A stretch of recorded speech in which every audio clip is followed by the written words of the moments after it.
जय हिंद बच्चों। तो जैसा कि आप सभी को पता है बेटा, आज हमारा 6 सेशन है जिसमें हम नंबर सिस्टम के पास्ट ईयर को हम बेटा डिस्कस कर रहे हैं। और लास्ट का सेशन अगर आपने देखा होगा तो मैंने बेटा क्वेश्चन नंबर 257 आपको होमवर्क दिया था और आपको बताया था कि आप उस क्वेश्चन को खुद सोल्व कीजिए। तो बेटा विदाउट वेस्टिंग एनी टाइम हम आज के सेशन को शुरू करते हैं क्वेश्चन नंबर 257 से। तो बेटा जिन लोगों ने भी इस क्वेश्चन को सोल्व किया है या अगर आप लोग इसको अप्रोच नहीं कर पाए हैं तो आप देखो कि इस क्वेश्चन पे क्या अप्रोच होना चाहिए था, इसके पीछे का जो कॉन्सेप्ट है वो क्या है, क्योंकि इसके बेटा अगले एग्जाम में 2014 एंड 15 में इसके बेसिस पे एक क्वेश्चन आया हुआ है जो इसी का कॉन्सेप्ट है। तो देखो बेटा इस क्वेश्चन पे क्या अप्रोच होना चाहिए था, कैसे इसको सोल्व करना था हमें। उसने क्या बोला है कि व्हाट इज 26 की square plus 97 square is equal to. अगर आपको याद है मैंने आपको कुछ तरह के नंबर बताए थे कि जैसे अगर आपको याद होगा मैंने एक नंबर बताया था बेटा 1729। इसको हम क्या बोलते हैं, दैट इज टैक्सी नंबर। आप इसको कैब नंबर भी कह सकते हो या फिर हम इसको बोलते हैं बेटा हार्डले रामानुजन नंबर, क्योंकि ये इन दोनों ने इस नंबर को फाइंड किया था। ये ऐसा सबसे छोटा नंबर होता है बेटा जो दो डिफरेंट तरीके से किसी के क्यूब के सम की फॉर्म में लिखा जा सकता है। ठीक है, जैसे अगर मैं यहां पे बात करूं बेटा 10 का क्यूब एन प्लस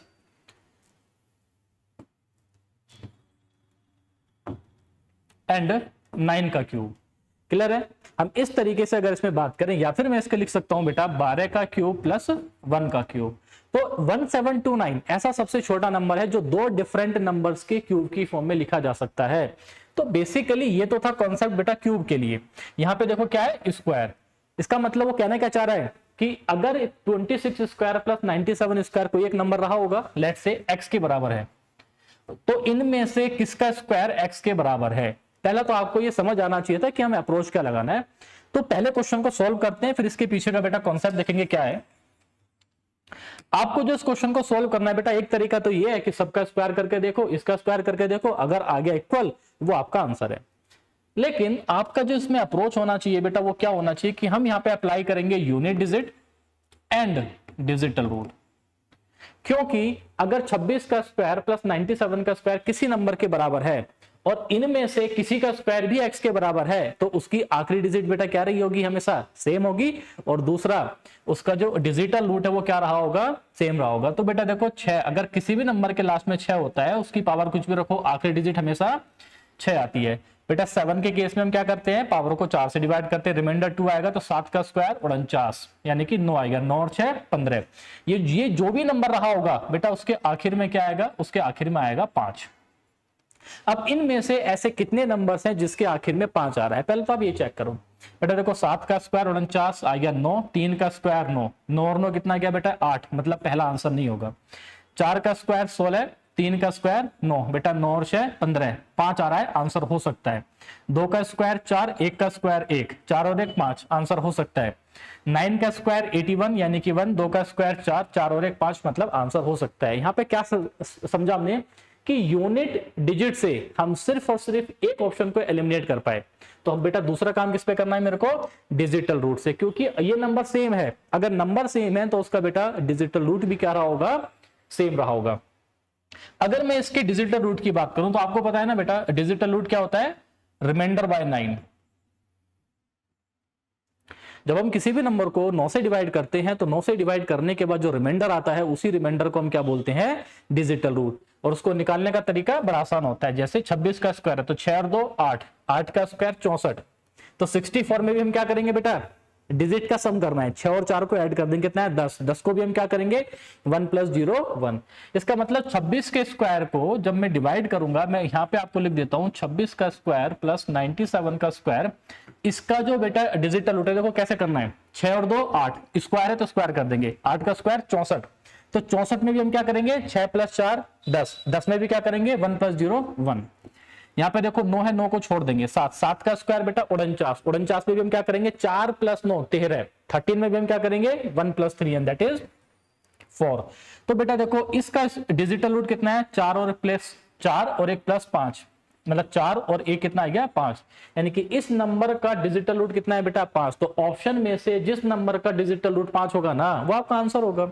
देखो बेटा 4 और 3 7, 7 का स्क्वायर 49, तो 49 में भी हम क्या करेंगे, अगर मैं इस नंबर पर देख रहा हूं बेटा, ठीक है 49 में 9 और 4 13, 3 और 1 4, प्लस 9 को छोड़ देंगे 3 × 9, 9 और 4 13, 13 का भी 3 और 1 4, मतलब ब्रावो, आंसर नहीं है बेटा। 8 और 2 10, 10 का मतलब 1 + 0 1 का स्क्वायर 1 प्लस 4 और 1 5 का स्क्वायर 25, 5 और 2 7, 7 और 1 8, मतलब बेटा ये भी आंसर नहीं है। यहाँ पे देखो 7 का स्क्वायर 49, 49 में भी हम क्या करेंगे 9 और 4 13, 3 और 1 4, मतलब इसका डिजिटल रूट कितना है 4 प्लस 6 और 2 8 का स्क्वायर 64, 6 और 4 10 और 1, तो 4 और 1 कितना है बेटा 5। इन चारों ऑप्शन में से डिजिटल रूट 5 किसका है और आखिरी डिजिट 5 किसकी है? देखो आखिरी डिजिट 5 थी इन तीनों की, लेकिन जब हमने काम किया डिजिटल रूट पे तो एकमात्र बेटा डेल्टा ऐसा ऑप्शन है जिसका डिजिटल रूट कितना आया 5। तो यहां पे तो इस क्वेश्चन की अप्रोच आपकी ये होनी चाहिए। अब देखो बेटा जो कॉन्सेप्ट इसके पीछे जो मैं आपको बताने वाला हूं वो क्या है कि ऐसे कौन कौन से नंबर्स होते हैं जो दो डिफरेंट नंबर्स के स्क्वायर की फॉर्म में लिखे जा सकते हैं। ये कॉन्सेप्ट है जो आपको पता होना चाहिए। मैं छोटा सा एग्जांपल लेता हूं, लेट्स से यहां पे, क्योंकि बेटा एलजेब्रा में बहुत अच्छा क्वेश्चन बनता है और बनेगा आगे जाके जब हम एलजेब्रा सॉल्व करेंगे, क्योंकि बेटा जो नेक्स्ट सेशन हमारे होने वाले हैं नंबर सिस्टम के साथ साथ वो हमारे ज्योमेट्री के होंगे और ज्योमेट्री के बाद फिर हम एलजेब्रा पे मूव कर जाएंगे। कोशिश करेंगे कि बेटा अगर हम नंबर सिस्टम के साथ साथ हम ज्योमेट्री भी डालना शुरू कर दें, ठीक है। तो ऐसे कौन कौन से नंबर्स होते हैं जो दो डिफरेंट बेटा तरीके से किसी नंबर का स्क्वायर हो सकते हैं।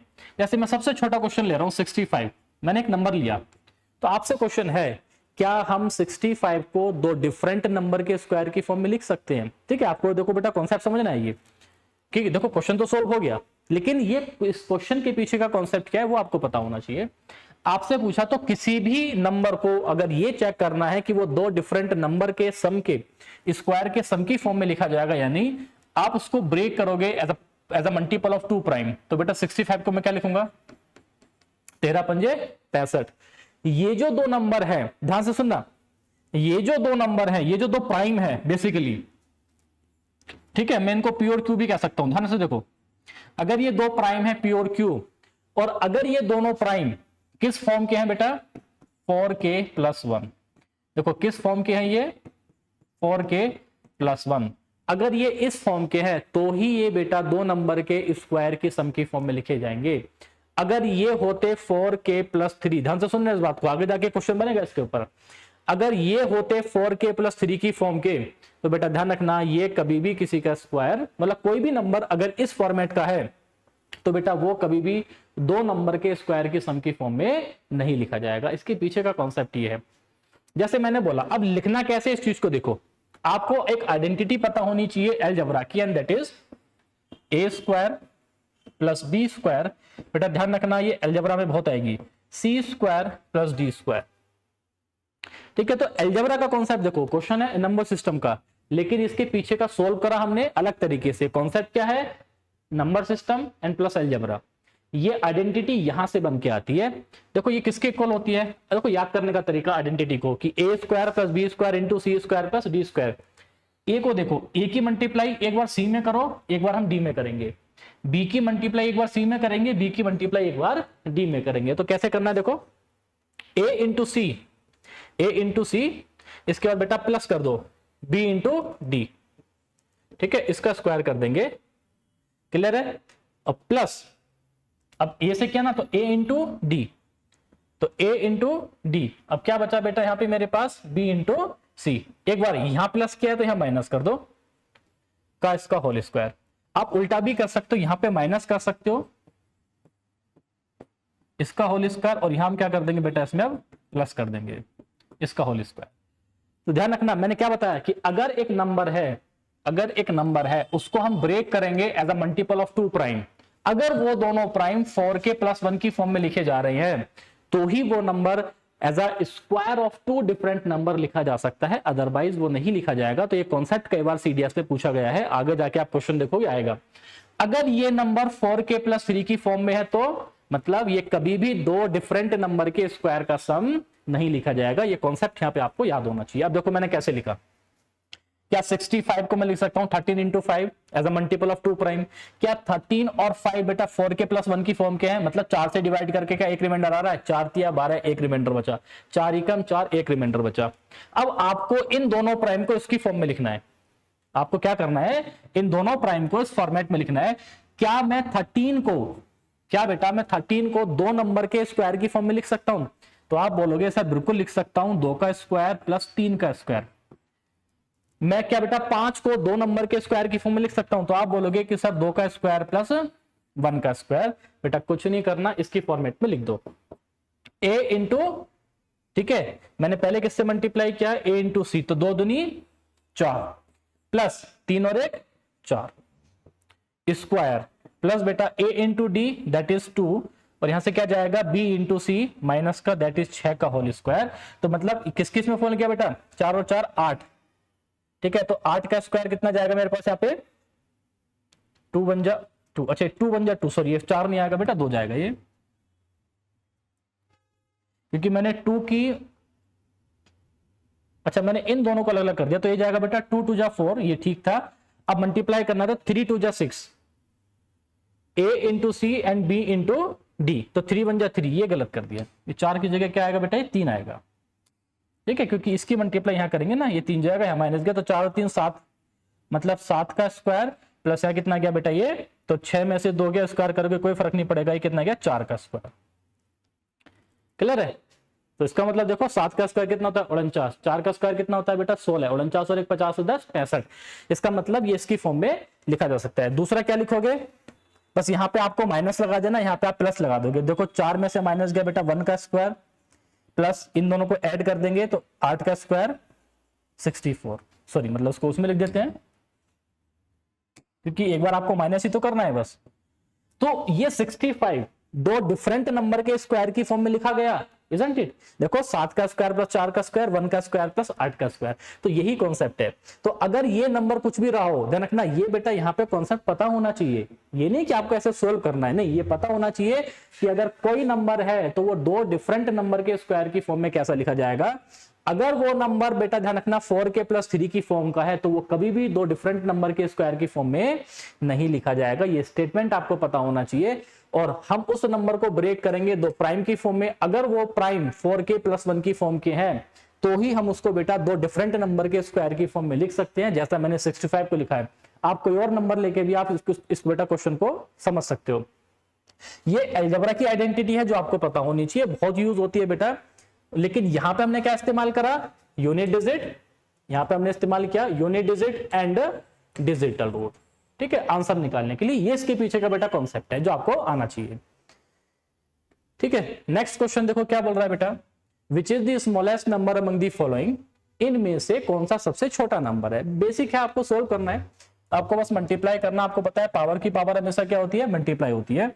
तो बेटा देखो -2 क्या हो जाएगा 4, 4 दूनी 8, मतलब ये कितना गया 1/5 की पावर 8। दूसरा ऑप्शन देखेंगे बेटा, देखो ये प्लस का ये माइनस का, तो माइनस का आएगा 2 दूनी 4, माइनस का 4 दूनी 8, मतलब ये कितना गया बेटा 5 की पावर 8। छोटा पूछा है तो देखो बेटा इन दोनों में तो छोटा ये हो गया। अभी आगे देखेंगे, ये भी माइनस का, ये भी माइनस का, 2 दूनी 4, 4 पंजे 20, तो मतलब 2 की पावर -20 को मैं लिख सकता हूं बेटा 2/2 की पावर 20। और तीसरा क्या आएगा, तो आप देखोगे यहाँ पे 2 दूनी 4, माइनस का 4 पंजे 20, मतलब 2 की पावर 20। देखो बेटा अगर सबसे छोटा देखना है तो ये दोनों तो हो नहीं सकते, क्योंकि ये 5 की पावर 8 है, ये 2 की पावर 20 है। तो जो सबसे छोटा होगा वो है तो इसमें से होगा, क्योंकि ये 1 को डिवाइड कर रहा है 5 की पावर 8, ये बेटा 1 को डिवाइड कर रहा है 2 की पावर 20। तो अगर आपको रूल याद होगा कि अगर कभी भी 2 फ्रैक्शन का न्यूमरेटर बराबर है, बेटा ध्यान रखना, अगर 2 फ्रैक्शन का न्यूमरेटर बराबर है तो अगर मैं बड़ी वैल्यू से इसको डिवाइड करूंगा तो वो हमेशा छोटा होगा, अगर छोटी वैल्यू से इसको डिवाइड करूंगा तो वो हमेशा बड़ा होता है। बस आपको यही चेक करना है। तो कर क्या सकते, देखो अब आपको आसान दिखा बेटा 2 की पावर 10, मैं इसको ब्रेक कर सकता हूं स्क्वायर की फॉर्म में। तो मैं इसको लिख दूंगा 5 की पावर 4 का होल स्क्वायर, पावर की पावर मल्टीप्लाई होती है, तो 5 की पावर 4 कितना होती है बेटा 5 पंजे 25 पंजे 125 पंजे 625, ये कितना गया 625 का स्क्वायर। तो आपको यहाँ पे पता है बेटा 2 की पावर 10 का स्क्वायर करूंगा, 2 की पावर 10 कितना होता है 1024, लास्ट के सेशन में मैंने आपको लिखवाया था। तो देखो मैं 1 को डिवाइड कर रहा हूँ 625 के स्क्वायर से, मैं 1 को डिवाइड कर रहा हूँ 1024 के स्क्वायर से। बड़ा कौन सा है इनमें, सीधी सी बात है बेटा ये बड़ा दिख रहा है आपको। और जब मैं सेम नंबर को बड़े नंबर से डिवाइड करूंगा तो वो हमेशा छोटा आएगा, मतलब सबसे छोटा कौन सा है बेटा इसमें, चार्ली। क्लियर है, आपको ऐसे ही दिमाग इसमें लगाना था। अगला क्वेश्चन देखो बेटा क्या बोल रहा है कि what is the last digit in 7 की पावर 402 प्लस 3 की पावर 402। आखिरी डिजिट निकालनी अगर आपको आती है, मैंने आपको सारे रूल बताए हैं बेटा। यहाँ पे लास्ट में क्या है 7, तो 7 के केस में हम क्या करते थे, पावर को 4 से डिवाइड, और पावर को 4 से डिवाइड करने का तरीका क्या था कि आखिर की 2 डिजिट को डिवाइड करो। तो बेटा आखिर की 2 डिजिट कितनी है 02, 4 से डिवाइड करेंगे तो रिमाइंडर कितना आएगा 7, 7 का स्क्वायर 49, मतलब आखिरी डिजिट कितनी की यहाँ पे 49। यहाँ पे भी बेटा 4 से डिवाइड करेंगे, रिमाइंडर कितना आएगा 2, तो 3 तिया 9, 9 और 9 18 का 8, मतलब आखिरी डिजिट इस एक्सप्रेशन की क्या जाएगी बेटा 8। तो आपका आंसर क्या हो जाएगा इसमें चार्ली। अगला क्वेश्चन देखो बेटा 260 क्या कह रहा है, the pair of rational number that lies between 1/4 and 3/4। बहुत अच्छा क्वेश्चन है, बहुत आसान क्वेश्चन है, क्योंकि आपको याद होगा पहली क्लास में मैंने आपको बताया था कि अगर ए और बी 2 नंबर्स हैं तो बेटा इनके बीच में रेशनल नंबर कैसे निकालते हैं। लेकिन आप देखोगे कि सर ये तो बहुत बड़े नंबर्स दिख रहे हैं हमें, ठीक है, आप ऐसे भी निकाल सकते हो, लेकिन यहाँ पे आसान क्या है बेटा, इसको डेसिमल की फॉर्म में कन्वर्ट कर लो, क्योंकि छोटे नंबर्स है बेटा। 1/4 सबको पता है किसकी वैल्यू होती है, तो आप बोलोगे कि सर 1/4 का मतलब होता है 0.25। अब देखो 3 इंटू 1/4 बेसिकली 3/4 का मतलब क्या है, मैं यहाँ पे 3 से मल्टीप्लाई कर दूं क्या बन जाएगा, 3/4। यहाँ पे अगर मैं 3 से मल्टीप्लाई कर दूं तो क्या हो जाएगा बेटा 0.75। आप निकाल भी सकते हो, ये इतना सा दिमाग आपको लगाना था कि 1/4 होता है 0.25। अगर मैं 1/4 में 3 से मल्टीप्लाई कर दूं तो क्या बन जाएगा 3/4, तो मैंने 0.25 में 3 से मल्टीप्लाई करा, क्या बना बेटा 0.75। आपको ऐसा नंबर ढूंढना है जो इन दोनों के बीच में है। अब इसको देखते हैं बेटा, ये कितना जाएगा, ध्यान रखना आगे 0 है यहाँ पे, और ये क्या है बेटा 250, तो ये कितना गया 262, इससे बड़ा है इसके बीच में, क्योंकि मैं 1000 से इसको डिवाइड करूंगा बेटा 3 जीरो आएंगे 0.262 आ जाएगा। जब यहां डिवाइड करूंगा कितना गया 752, ये है 0.752, हमारे पास कितना है, किससे छोटा होना चाहिए 0.750 से छोटा होना चाहिए, तो इससे तो बड़ा हो गया ये, मतलब पहला आंसर नहीं हो सकता। मैंने इसको डिवाइड किया बेटा, जब इसको मैं 100 से डिवाइड करूंगा तो कितना आएगा 0.24, ये कितना है 0.25, इससे बड़ा चाहिए, ये तो छोटा हो गया इससे, ये भी आंसर नहीं हो सकता है। इसको देखो बेटा, अब इसको लेस से आपको लग रहा होगा कि सर इसको थोड़ा सा टाइम लगेगा चेक करने में, क्योंकि आपको 4 से डिवाइड करना है, इसको ना करके इसको कर लो, ये आसान आपके लिए बेटा। अगर आप इसको डिवाइड करोगे 3 जीरो से तो क्या आएगा मेरे पास 0.252, क्या 0.250 से बड़ा है, बिल्कुल बड़ा है। इसको अगर मैं डिवाइड करूंगा तो कितना बनेगा बेटा 0.748, ठीक है, क्या ये 0.750 से छोटा है, बिल्कुल छोटा है, मतलब ये ऐसा फ्रैक्शन है भैया बनेगा जो इन दोनों के बीच में लाई कर है, तो आपका आंसर क्या हो गया डेल्टा। आपको बस यही दिमाग लगाना है कि आप इसको आसानी से चेक नहीं कर पाओगे तो कुछ टाइम के लिए इसको छोड़ लेते हैं, इसको चेक कर लेते हैं। अगर ये आंसर हो गया तो आंसर है, अगर ये आंसर नहीं होता तो चार्ली मेरा आंसर हो जाता। ठीक है बेटा, आपको एग्जाम में अपना काम आसान करना है, आपको अपना काम बढ़ाना नहीं है।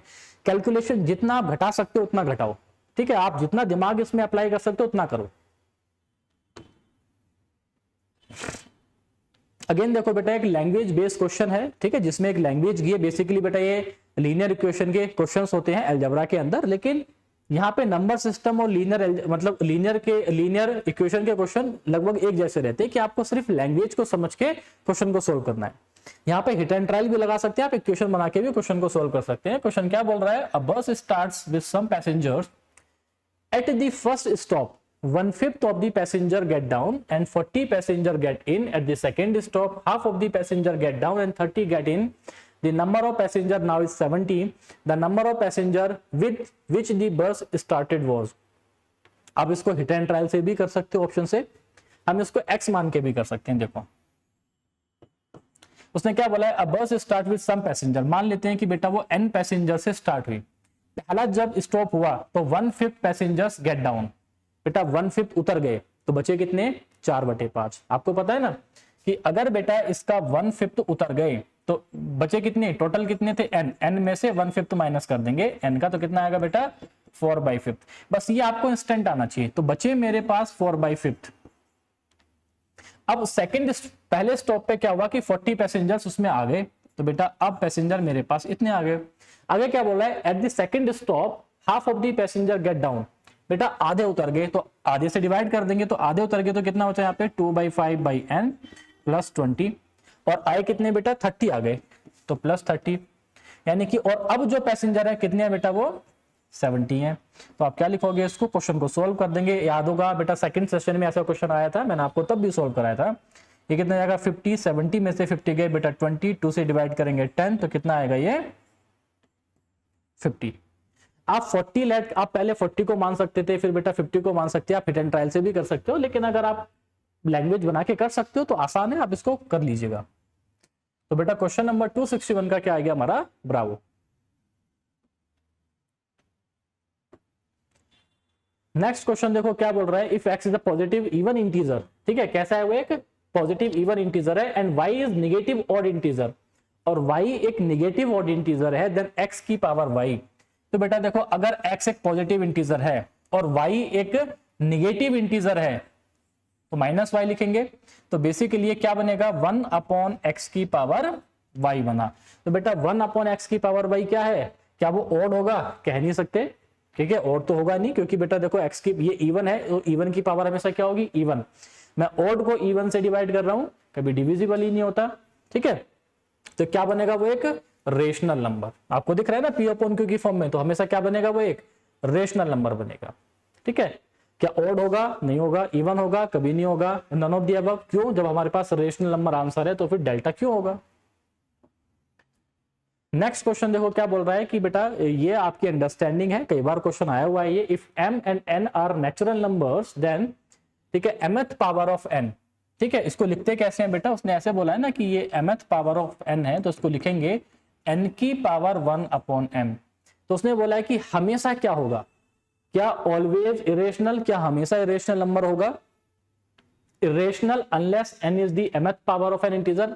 अब ये आपको समझ आना चाहिए, तो वो क्या कहना चाह रहा है कि हमेशा इरेशनल होगा, ठीक है, लेकिन वो तब इरेशनल नंबर नहीं होगा जब n जो है ना एक ऐसा नंबर है जो mth पावर है किसी भी नंबर की।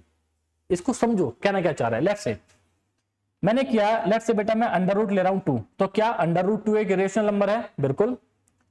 इसको लिखते कैसे, देखो आपको पता है अंडर रूट 2 को ऐसे लिखते हैं, ठीक है, 2 की पावर 1/2।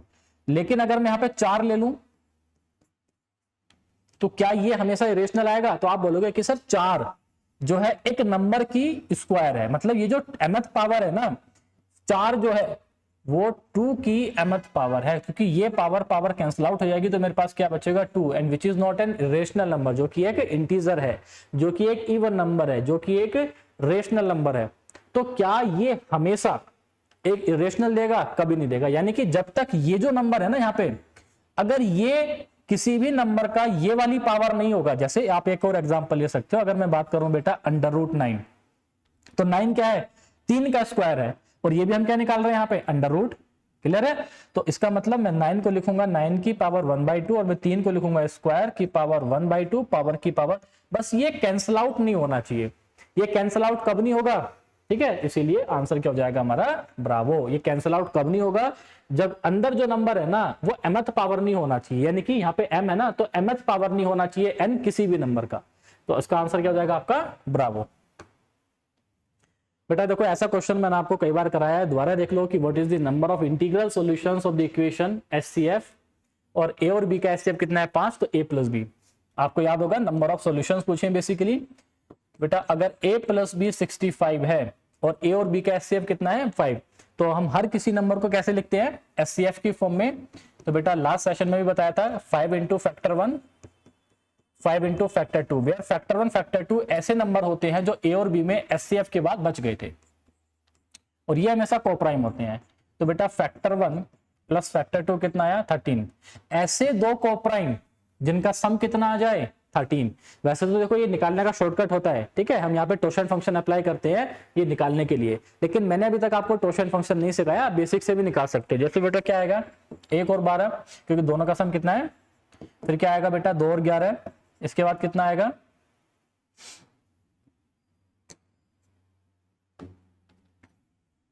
ठीक है 3 और 10, इसके बाद कितना आएगा बेटा 4 और 9, इसके बाद कितना आएगा 5 और 8, इसके बाद कितना आएगा यहाँ पे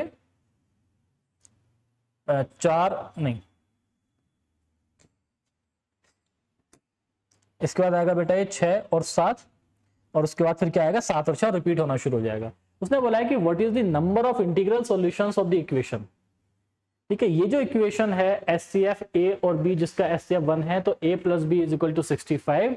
तो देखो अगर मैं HCF की फॉर्म से सॉल्व करूं तो फैक्टर 1 फैक्टर 2 बेटा कैसे, अब यहाँ पे देखो मैं इसको चेंज भी कर सकता हूं, मैं इसको 12 1 कर सकता हूँ, 11 2 कर सकता हूँ, 10 3 कर सकता हूँ, 9 4 कर सकता हूँ, 8 5 कर सकता हूँ, 7 और 6 कर सकता हूँ, क्योंकि ये नंबर कैसे हैं बेटा हमेशा। तो 1 2 3 4 5 6, 6 का दुगुना कितना आएगा 12। अगर ये क्वेश्चन सिर्फ और सिर्फ अगर ये नहीं होता, अगर बेटा यहाँ पे HCF of a comma b 5 नहीं होता, ध्यान रखना, और तब ये पूछा होता कि a plus b is equal to 65 है, हाउ मेनी वैल्यूज ऑफ, ठीक है, तो ए और बी की मेरे पास कितनी वैल्यूज होंगी, तो इसका आंसर होता है इनफाइनाइट। ठीक है बेटा, इसका आंसर कितना होगा यहाँ पे इनफाइनाइट, यहाँ पे आंसर होता। लेकिन अगर उसने पूछ दिया है कि ए और बी का एचसीएफ 1 है, तो बताओ कि ए और बी की मेरे पास कितनी वैल्यूज हैं। तो बेटा मेरे पास कितनी वैल्यूज आएंगी, क्योंकि अगर मैं ए और बी को अलग अलग लेके चलूंगा तो 1 2 3 4 5 6, 6 का दुगना 12, तो बेटा क्या आएगा लेस देन 65। दोनों तरीके से आंसर समझो। अगर ये क्वेश्चन होता, ध्यान रखना, अगर ये क्वेश्चन होता a plus b is equal to 65, सिर्फ how many values of a and b are possible, integral values infinite, answer क्या होगा इनफाइनाइट। अब इसमें आंसर कैसे कैसे चेंज होता है बात की बात है, क्योंकि इसने बोल दिया कि ए और बी का एचसीएफ क्या चाहिए मुझे, हमेशा 5 चाहिए, तो मेरे पास आंसर कितना है 1 2 3 4 5 6, 6 का दुगना 12, तो मेरे पास 12 ऐसे नंबर्स, मतलब मेरे पास ए और बी के बेटा कितने पेयर बनेंगे 12 पेयर बनेंगे। किसमें से ऑप्शन में है, नन बोल दिया, इनफाइनाइट में नहीं, लेस देन 60, तो सुटेबल आंसर क्या है मेरे को लेस देन 65 आंसर आपका। The difference of two consecutive odd, the consecutive cube, the difference of two consecutive cubes, ठीक है, किन्हीं भी दो consecutive cube, मतलब कोई भी दो नंबर लो, उनके क्यूब का डिफरेंस क्या होगा, आप कोई भी लो। आपने बोला कि सर दो consecutive क्यूब, ठीक है 1 और 2, बेटा 2 का क्यूब 1 का क्यूब, तो कितना आया 2 का क्यूब, मतलब 2 की पावर 3 8, 8 में से एक गया 7, आप 3 और 2 कर सकते हो बेटा, तो 3 का क्यूब कितना आएगा 27, यहाँ पे बेटा 2 का क्यूब कितना आएगा 8, तो ये कितना गया यहाँ पे 19, आप 4 और 3 कर सकते हो, तो 4 का क्यूब कितना गया यहाँ पे अगर आप देखोगे तो बेटा 64, और 3 का क्यूब कितना गया 27, माइनस करोगे कितना जाएगा बेटा ये 7 जाएगा, और यहाँ पे कितना गया 5 में से 2 गया 3, 37, ठीक है। तो उसमें आपको दिख रहा है हमेशा एक ऑड नंबर दिख रहा है बेटा, यहाँ पे देखो 7, यहाँ पे 19, यहाँ पे 37, और कोई भी ले लेते हैं, लेट्स से 5 का क्यूब और 4 का क्यूब, क्योंकि उसने difference of two consecutive cube बोला है। किन्हीं भी दो नंबर्स के कॉन्जिक्यूटिव का क्यूब निकाल दो आप, जैसे 5 का क्यूब कितना होता है 125, 4 का क्यूब कितना होता है बेटा 64, माइनस किया तो कितना आएगा यहाँ से 61। हमेशा आपको क्या दिख रहा है, उसने क्या बोला है इज ऑड और इवन, बेटा हमेशा ऑड आ रहा है, और आप देख रहे हो ऑड में भी हमेशा एक प्राइम नंबर आ रहा है, तो उसने क्या बोला है कि इवन होगा, तो पहला आंसर तो गलत हो गया। इज ऑलवेज इवन, ये भी गलत हो गया। इज नेवर डिविजिबल बाय 2, यार एक बात बताओ बेटा, आपको क्या दिखा हमेशा ऑड दिख रहा है, क्या दिखा हमेशा यहाँ पे ऑड दिख रहा है, तो अगर ऑड और हमेशा एक प्राइम दिख रहा है, क्या कभी ऑड नंबर 2 से डिविजिबल होते हैं, मतलब जो मेरा सुटेबल आंसर है यहाँ पे क्या हो गया ब्रावो, क्लियर है। इसी तरीके से आपको क्वेश्चंस को अप्रोच करने हैं, बस आपकी अंडरस्टैंडिंग अच्छी होनी चाहिए। आपकी अंडरस्टैंडिंग अच्छी होगी जब आप बेटा कॉन्सेप्ट को पढ़ोगे। आपको पता है कि क्लास में हमने बहुत डीप पढ़ा है, ठीक है, पास्ट ईयर हम क्यों सोल्व कर रहे हैं, हमें ये पता लगे कि उन क्वेश्चंस पे उन कॉन्सेप्ट को कैसे अप्लाई करना है, और बेटा क्वेश्चंस किस तरीके से पूछे जा रहे हैं रेगुलर इंटरवल पे, ठीक है, कैसे कैसे क्वेश्चंस आ रहे हैं। तो इस क्वेश्चन को देखो, let a b positive integers, what is HCF, इसका एचसीएफ क्या है बेटा। एक बात देखो, अगर ए और बी कोई भी नंबर है, मान लेते हैं इनका एचसीएफ एच है, ए और बी का एचसीएफ कितना है एच, तो मैं इनको एचसीएफ की फॉर्म में कैसे लिखूंगा बेटा, पहले सेशन से मैं आपको बता रहा हूं कि मैं किसी भी नंबर को और एलसीएम को, क्योंकि ए और बी हमेशा एचसीएफ से डिवाइड होंगे, तो ये दोनों एचसीएफ के मल्टीपल होंगे, तो मैं इनको लिख सकता हूं ऐसे HCF into factor 1, HCF into factor 2। बेटा फैक्टर 1 फैक्टर 2 कैसे नंबर थे, को प्राइम या फिर रिलेटिवली प्राइम, इसका मतलब ये वो नंबर थे जिसमें इन दोनों के एचसीएफ में जितना भी कॉमन पोर्शन था सारा एचसीएफ में आ गया, कॉमन के अलावा जो बचा उसको हमने बोल दिया फैक्टर 1 फैक्टर 2, अंडरस्टैंडिंग के लिए, क्योंकि ये दोनों कैसे हैं बेटा रिलेटिवली प्राइम। तो अगर मैं इस फॉर्मेट में लिखता हूं बेटा, तो एच ए को मैं लिख सकता हूं एचसीएफ इंटू फैक्टर 1 अपॉन, बेटा ए और बी का एचसीएफ कितना है, ए और बी का एचसीएफ मैंने एच माना हुआ है, कोमा बी को मैं क्या लिखूंगा एचसीएफ इंटू फैक्टर 2 अपॉन, और बेटा ए और बी को एचसीएफ कितना होगा एच। जब मैं इसको डिवाइड करूंगा तो क्या बना फैक्टर 1 कॉमा फैक्टर 2, बेटा इन दोनों का भी एचसीएफ पूछा है। मैंने आपको पहले ही बताया था कि फैक्टर 1 फैक्टर 2 कैसे होते हैं, कोप्राइम या फिर रिलेटिवली प्राइम, जिसमें कुछ भी कॉमन नहीं होता, और जिसमें कुछ भी कॉमन नहीं होता बेटा उसमें क्या कॉमन होता है, 1। मतलब इन दोनों का एचसीएफ कितना आएगा, 1। यही आपसे पूछा है कि इन दोनों का एचसीएफ कितना है, तो आपका आंसर क्या हो जाएगा, 40। आपको देखो ये बेसिक अंडरस्टैंडिंग होनी चाहिए, ये नहीं कि यहाँ पे आप नंबर लेट कर रहे हैं कि हम नंबर लेट करके क्वेश्चन को सोल्व करेंगे, नहीं, आपको इस तरीके से क्वेश्चन को सोल्व करना आना चाहिए। The product of 4 consecutive natural number plus 1 is, देखो बेटा 2014 में ये 2 बार क्वेश्चन आया है, एक ही एग्जाम में इसी कॉन्सेप्ट के ऊपर 2 क्वेश्चन आए हुए थे। आपको अगर लास्ट सेशन आपने देखा है तो मैंने आपको लिखवाया भी था कि अगर मेरे पास ये 2 नंबर है, ध्यान रखना बेटा ये कॉन्सेप्ट बहुत रिपीट होता है, if you have the multiple of 2 numbers, तो इसमें क्या ऐड करूं कि एक परफेक्ट स्क्वायर बन जाए। तो अगर आपने लास्ट सेशन देखा है तो आपको समझ में आया होगा कि मैंने बताया था कि अगर कभी भी 2 नंबर की मल्टीप्लाई में कुछ ऐड करना पड़े, हम काम किस पे करते हैं बेटा, उनके गैप पे। गैप इवन है या ओड है, अगर गैप हुआ इवन, ठीक है, तो क्या ऐड करते थे बेटा, मैं लिख देता हूं, अगर वो डिफरेंस डी है तो डिफरेंस के आधे का होल स्क्वायर हम यहाँ पे ऐड करते थे। ये कब करते थे, जब इवन है। अगर ओड होता था तो उसमें हम क्या करते थे बेटा, छोटे नंबर को ऐड करते थे और प्लस छोटे नंबर में क्या ऐड करते थे हम, इन दोनों का डिफरेंस प्लस 1/2 के होल स्क्वायर को हम यहाँ पे ऐड करते थे। मतलब ये हमें ऐड करना होता था इन दोनों के मल्टीप्लाई में। कब, ये कब था बेटा, जब 2 नंबर गिवन है, ये सिर्फ 2 नंबर के लिए एप्लीकेबल है, और जब ऐड करने के लिए पूछे तो डिफरेंस इवन है आपको तब देखना है, और अब डिफरेंस अगर ओड है तो आपको इस तरीके से अप्लाई करना। अब देखो ये क्या बोल दिया उसने कि the product of 4 consecutive number, आपको यहां पे ये कॉन्सेप्ट भी पता होना चाहिए। लेट्स से बेटा 4 कॉन्सेक्यूटिव नंबर या कोई भी 4 नंबर है, ये टेक एनी 4 नंबर, बस उनके बीच का गैप सेम होना चाहिए। क्या होना चाहिए, इनका गैप कितना है, मान लेते हैं बेटा डी है, गैप कितना है इनका, डी है, यहां भी गैप कितना है, डी। कोई भी 4 नंबर लो जिनके बीच का गैप सेम हो, ठीक है, जिनके बीच का गैप क्या होना चाहिए, सेम। तो क्वेश्चन पूछेगा अगर ये 4 नंबर हैं जिनके बीच का गैप डी है, तो बताओ इसमें क्या ऐड करूं कि एक परफेक्ट स्क्वायर बन जाए। तो जो बेटा गैप है ना उसकी पावर 4 हमेशा ऐड करना पड़ेगा।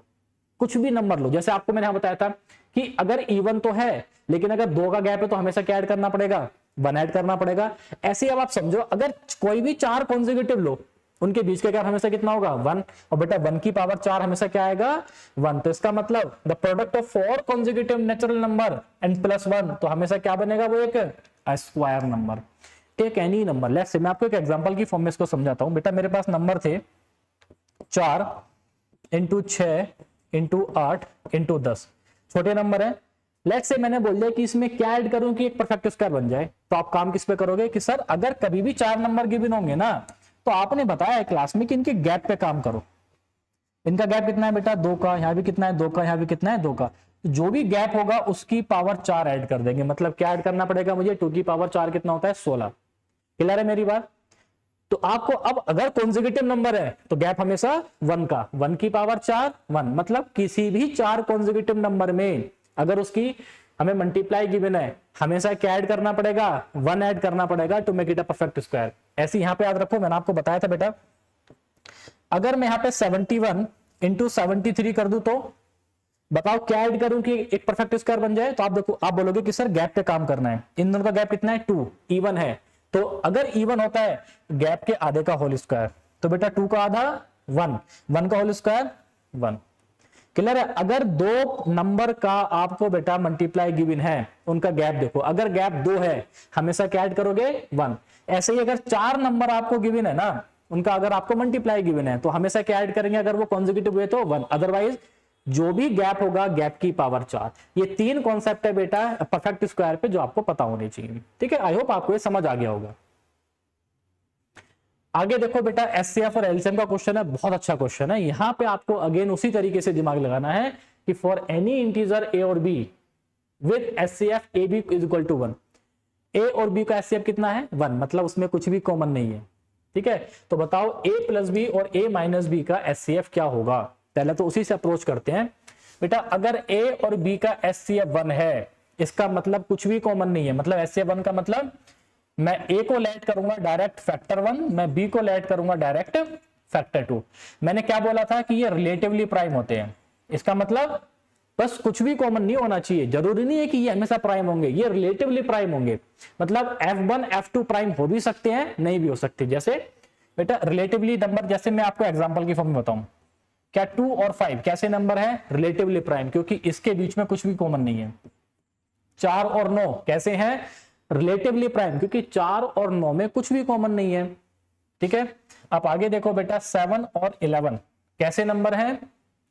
ठीक है, रिलेटिवली प्राइम, क्योंकि इसमें कुछ भी कॉमन नहीं है। तो आप देख पा रहे हो, कुछ भी एग्जांपल आप ले सकते हो, दोनों बेटा प्राइम भी हो सकते हैं, एक इवन एक ऑड भी हो सकता है, दोनों ऑड भी हो सकते हैं। क्लियर है मेरी बात? तो आपको इसी तरीके से इसको लेके चलना है। अब उसने क्या बोला? a प्लस बी, तो बेटा a प्लस बी करूंगा तो यहाँ पे कितना जाएगा? Factor 1 plus factor 2, comma a minus b, तो कितना गया बेटा? Factor 1 minus factor 2। अब ध्यान से देखो, अगर ये रहा बेटा दोनों ऑड, तो odd plus odd even, odd minus odd even, इसका मतलब दोनों इवन आ रहे हैं बेटा, ये भी इवन ये भी इवन, कम से कम 2 तो कॉमन रहा ही होगा, Isn't it? मान लो 4 और 7 थे, तो बेटा 7 और 11 का समेशन 18, इन दोनों का डिफरेंस 4, तो मतलब उस टाइम पे अगर दोनों ऑड हुए तो इनका एचसीएफ क्या आएगा? 2। इसके अलावा कोई भी केस ले लो, जैसे 9 और 4 13, 9 में से 4 गया 5, 5 और 2 7, 5 और 2 का डिफरेंस 3, इन दोनों के अलावा हमेशा एचसीएफ कितना आएगा? 1। तो आंसर क्या होगा बेटा? आइदर 1 और 2, कुछ भी इनका एचसीएफ हो सकता है, वो डिपेंड करेगा कि वो नंबर क्या रहे थे। दोनों ऑड हैं तो इवन आएगा, इसके अलावा कुछ भी है तो हमेशा 1 आएगा। क्लियर है मेरी बात? ठीक है बेटा, ध्यान रखो, इसी तरीके से आपको अंडरस्टैंडिंग होनी चाहिए इन कॉन्सेप्ट की, और ऐसे ही आपको ये प्रैक्टिस करना है। ठीक है, ये नहीं कि आप हर जगह लैड करके क्वेश्चन को सोल्व कर रहे हो।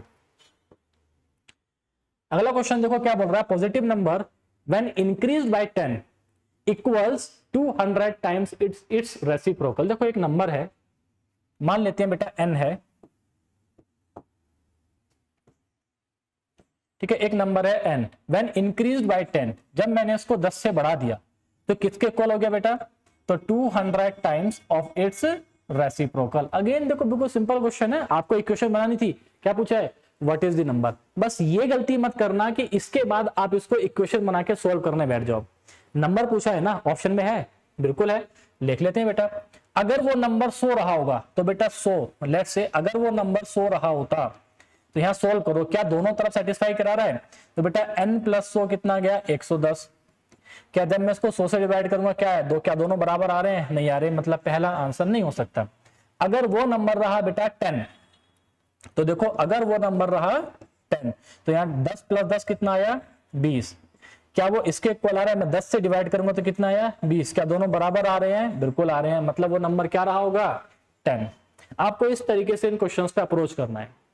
ठीक है बेटा, आपको ध्यान रखो, बार बार इनको समझो, कॉन्सेप्ट को समझो। अगर एक बार आपको क्वेश्चन देख के समझ नहीं आ रहा है, उसी क्वेश्चन को दोबारा देखो, आपको कॉन्सेप्ट पे मतलब आपको अंडरस्टैंड करना है इनको। अगेन देखो, अभी समझाया था मैंने आपको, फिर क्वेश्चन आ गया, what should be added to the expression so that the sum may be a perfect square. अभी क्या बताया था? 4 नंबर है, देखो कौन कौन से? x into x plus a into x plus 2a into, देखो बेटा दोनों ही क्वेश्चन आए हुए हैं, ये 2014 में आया हुआ है और वो भी 2014 में आया हुआ है, दोनों क्वेश्चन एक ही एग्जाम में हुए हैं। क्या ये 4 नंबर है? बिल्कुल। इनका गैप देखो, गैप कितना है बेटा? 1। इसका गैप कितना है? इसमें से इसको माइनस करोगे a, सॉरी 1 नहीं है, गैप कितना है? a का। इसमें से इसको माइनस करेंगे तो गैप कितना है? a का। मैंने अभी तो बताया था कि कोई भी 4 नंबर अगर आप ले रहे हो, उनके बीच का गैप अगर सेम है, मुझसे पूछा है क्या ऐड करूं, तो बेटा गैप की पावर 4, मतलब a की पावर 4 मुझे ऐड करना पड़ेगा to make it a perfect square. तो a की पावर 4, अब देखो ये क्वेश्चन देखते ही सोल्व होने वाला था अगर आपको ये स्टेटमेंट पता है। देखो बेटा पीछे यहां लिखा है मैंने अभी ये स्टेटमेंट, यहाँ पे ये आपको डायरेक्ट एज इट इज पता होनी चाहिए। देखो 2014 का 1, ठीक है, 2014 का 1 ये क्वेश्चन आया हुआ है, और उसी के बाद फिर बेटा 2014 के 1 में ही ये अगला क्वेश्चन फिर ये आया हुआ है, क्योंकि वो चाहता है कि आपको ये कॉन्सेप्ट पता होनी चाहिए। अगला क्वेश्चन देखो बेटा, consider the following in respect of the number √2, cube root of 3 and the 6th root of 6। उसने पूछा है आपको 2 स्टेटमेंट दिए कि कौन सा इसमें सबसे बड़ा है, कौन सा इसमें सबसे छोटा है। तो अगर आपको बेटा, अगर आपने सेशन को अगर आप फॉलो कर रहे हो, तो मैंने आपको बताया था कि इस तरह के नंबर में हम ये कैसे देखेंगे कि कौन सा नंबर बड़ा होता है कौन सा छोटा। तो बेटा रूट 2 का मतलब क्या है, 2 की पावर 1/2। क्यूब रूट ऑफ 3 का मतलब क्या है बेटा, 3 की पावर 1/3। और सिक्स्थ रूट का मतलब क्या है बेटा, 6 की पावर 1/6। मैंने आपको क्या बताया था कि जो भी बेटा डिनोमिनेटर में नंबर होगा 2, 3 एंड 6, उसका एलसीएम लो, उसको बराबर कर दो। एलसीएम लिया तो कितना आया बेटा, 2, 3, 6 का एलसीएम आया 6।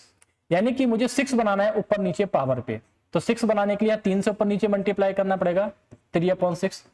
यहां बेटा 6 बनाने के लिए 2 से मल्टीप्लाई करना पड़ेगा, और यहाँ पे किसी से मल्टीप्लाई करने की जरूरत नहीं है। अब इस 6 बेस में 6 है ना, अब बस ऊपर वाले नंबर पे काम करो। तो 2 की पावर 3 कितना होता है बेटा, 8। 3 का स्क्वायर कितना होता है, 9। 6 की पावर 1 कितना होता है, 6।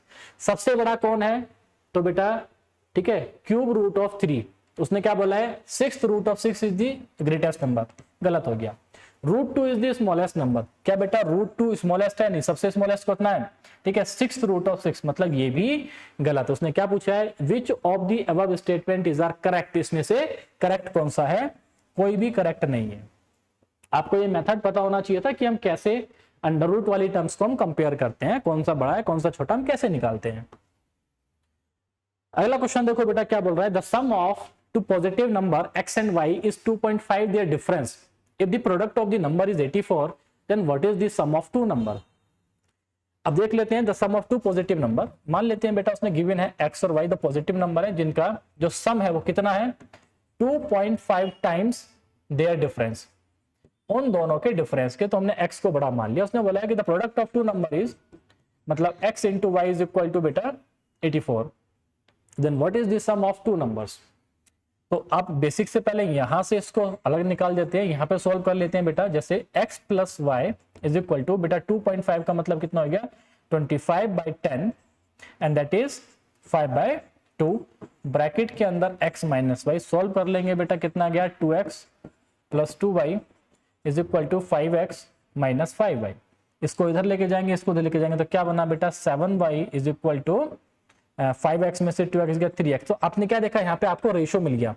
तो बेटा x अपॉन y का रेशो कितना है, 7/3।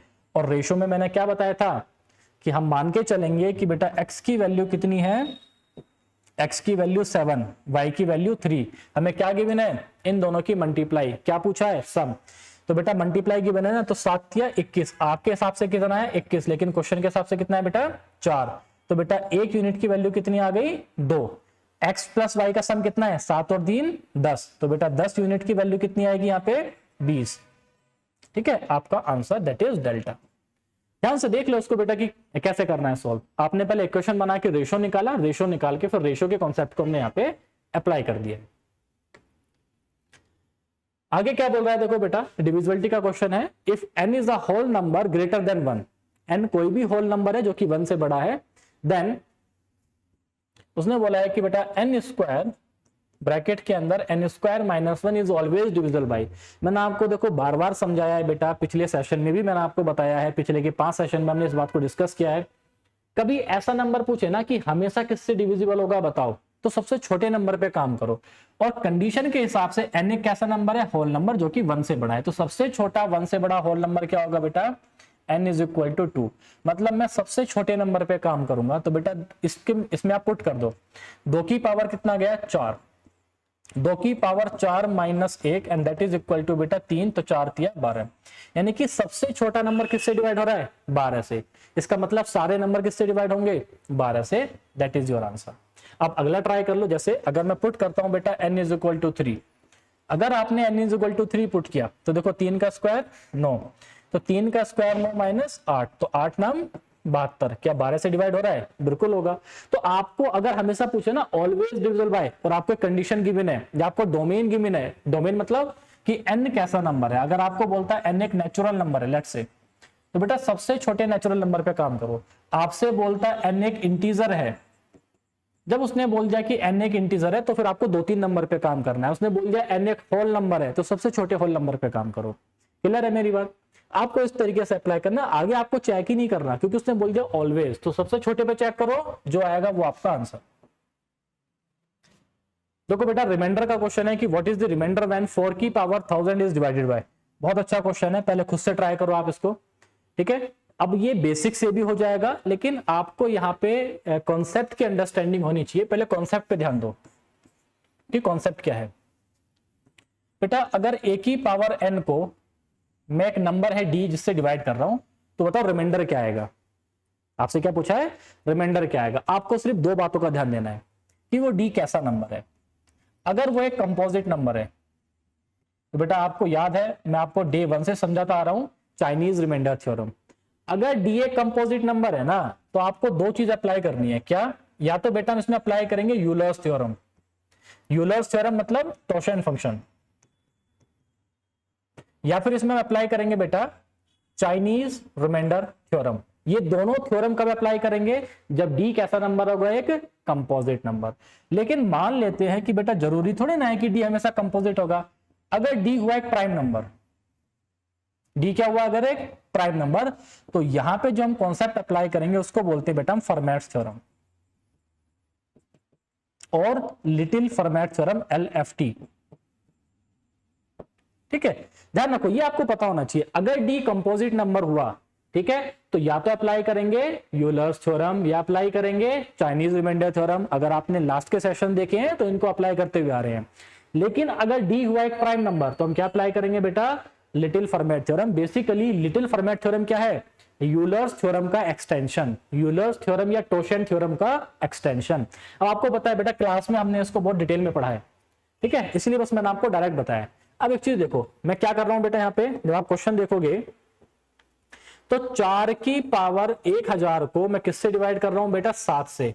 देखो 7 क्या है, एक कंपोजिट है या प्राइम नंबर है। आप बोलोगे कि सर एक प्राइम नंबर है, मतलब हम कौन सी थ्योरम अप्लाई करेंगे, लिटिल फॉर्मेट थ्योरम। अच्छा लिटिल फॉर्मेट थ्योरम में एक चीज और लिख लो बेटा, आपको बहुत हेल्प करने वाली है। बेसिकली अगर एक प्राइम नंबर है, कौन सा नंबर, एक ध्यान से समझ लो, अगर एक प्राइम नंबर है तो बेटा प्राइम नंबर का जो टोशेंट होता है, देखो टोशेंट को हम रिप्रेजेंट करते हैं इससे, ठीक है, या फिर हम इससे शो करते हैं टॉ से, टॉर्क देखा है ना, तो टॉ से शो करेंगे या फिर इसको हम 5 से रिप्रेजेंट करेंगे।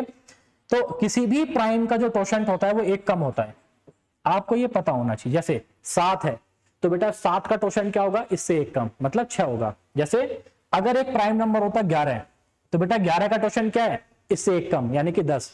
अगर मेरे पास 37 होता तो बेटा 37 का टोशेंट क्या है, 36, उससे एक कम। यानी कि अगर एक प्राइम नंबर होगा ना तो बेटा प्राइम का टोशेंट हमेशा क्या होता है, एक कम। अब एक बार बताओ, अब आपको पहले फॉर्मेट थ्योरम है क्या उसको देख लो। अगर ए को आप एक प्राइम से डिवाइड कर रहे हो, A P is a prime, अगर बेटा इसकी पावर या तो p-1 है या इसका कोई मल्टीपल, तो रिमाइंडर जो आएगा ना बेटा वो हमेशा 1 होगा। इस बात को ध्यान रखो। और ये थ्योरम सीडीएस में कई बार पूछी गई है। कैसे पूछा गया था, ध्यान से देखो, ठीक है, मैं सब कुछ इसी उस पर रख रहा हूं बेटा स्लाइड पे ताकि आपको समझ आए। आपसे क्वेश्चन पूछा गया था, इफ ए की पावर n-1, ए की power n-1 -1 is divisible by n। Question ध्यान से समझो, अगर a की पावर n-1 -1 जो है वो n से डिविजिबल है तो बताओ n एक कैसा नंबर है। ये क्वेश्चन कई बार सीडीएस में पूछा गया है। तो बेटा अगर ये n से डिविजिबल है, देखो अगर a की पावर को p अगर एक प्राइम है तो p-1 से डिवाइड कर रहा हूं या इसके किसी मल्टीपल से डिवाइड कर रहा हूं तो रिमाइंडर हमेशा क्या आता है, 1। अगर मैं इस 1 रिमाइंडर को माइनस कर दूं तो बेटा हमेशा क्या होगा, वो डिविजिबल। इसका मतलब n कैसा नंबर था, n is a prime number. ये छोटी छोटी थ्योरम्स है जो आपको देखो बेटा पता होनी चाहिए, इसीलिए मैंने इसमें इतना टाइम लगाया। अगर आपको ये थ्योरम पता थी, क्लास में आप पढ़ के आ रखे हो, कैसे अप्लाई करना बेटा, बेस में क्या है, प्राइम। देखो 2 सेकंड में क्वेश्चन कैसे सोल्व होता है ये, मतलब इसकी पावर को 6 से डिवाइड करेंगे क्योंकि 7 का क्वेश्चन क्या है, 6। बेटा 6 से डिवाइड किया तो 6 से डिवाइड करोगे रिमाइंडर कितना आएगा, 4। ये आपको डायरेक्ट पता होना चाहिए, नहीं पता है तो बेटा डिवाइड कर लो। 16 छक्का 96, 4 6 36 4। अगर रिमाइंडर कितना गया बेटा, 4। तो उससे पहले तक मल्टीपल तक रिमाइंडर कितना गया, 1। ठीक है, रिमाइंडर कितना गया, तो बेटा 4 की पावर 4 को दोबारा से 7 से डिवाइड कर दो तो 4 चौक 16, 4 चौक 16, 7 दूनी 14। मतलब इसको कैसे ब्रेक करेंगे, देखो हम इसको कैसे ब्रेक करना है, इसको ब्रेक करेंगे 4 की पावर 2 इंटू 4 की power 2 divided by 7। 4 Chowk 16, rule पता था, रूल नंबर 1, मल्टीप्लाई में अलग अलग डिवाइड करेंगे। जब 16 को 7 से डिवाइड कर रिमाइंडर कितना गया, 2।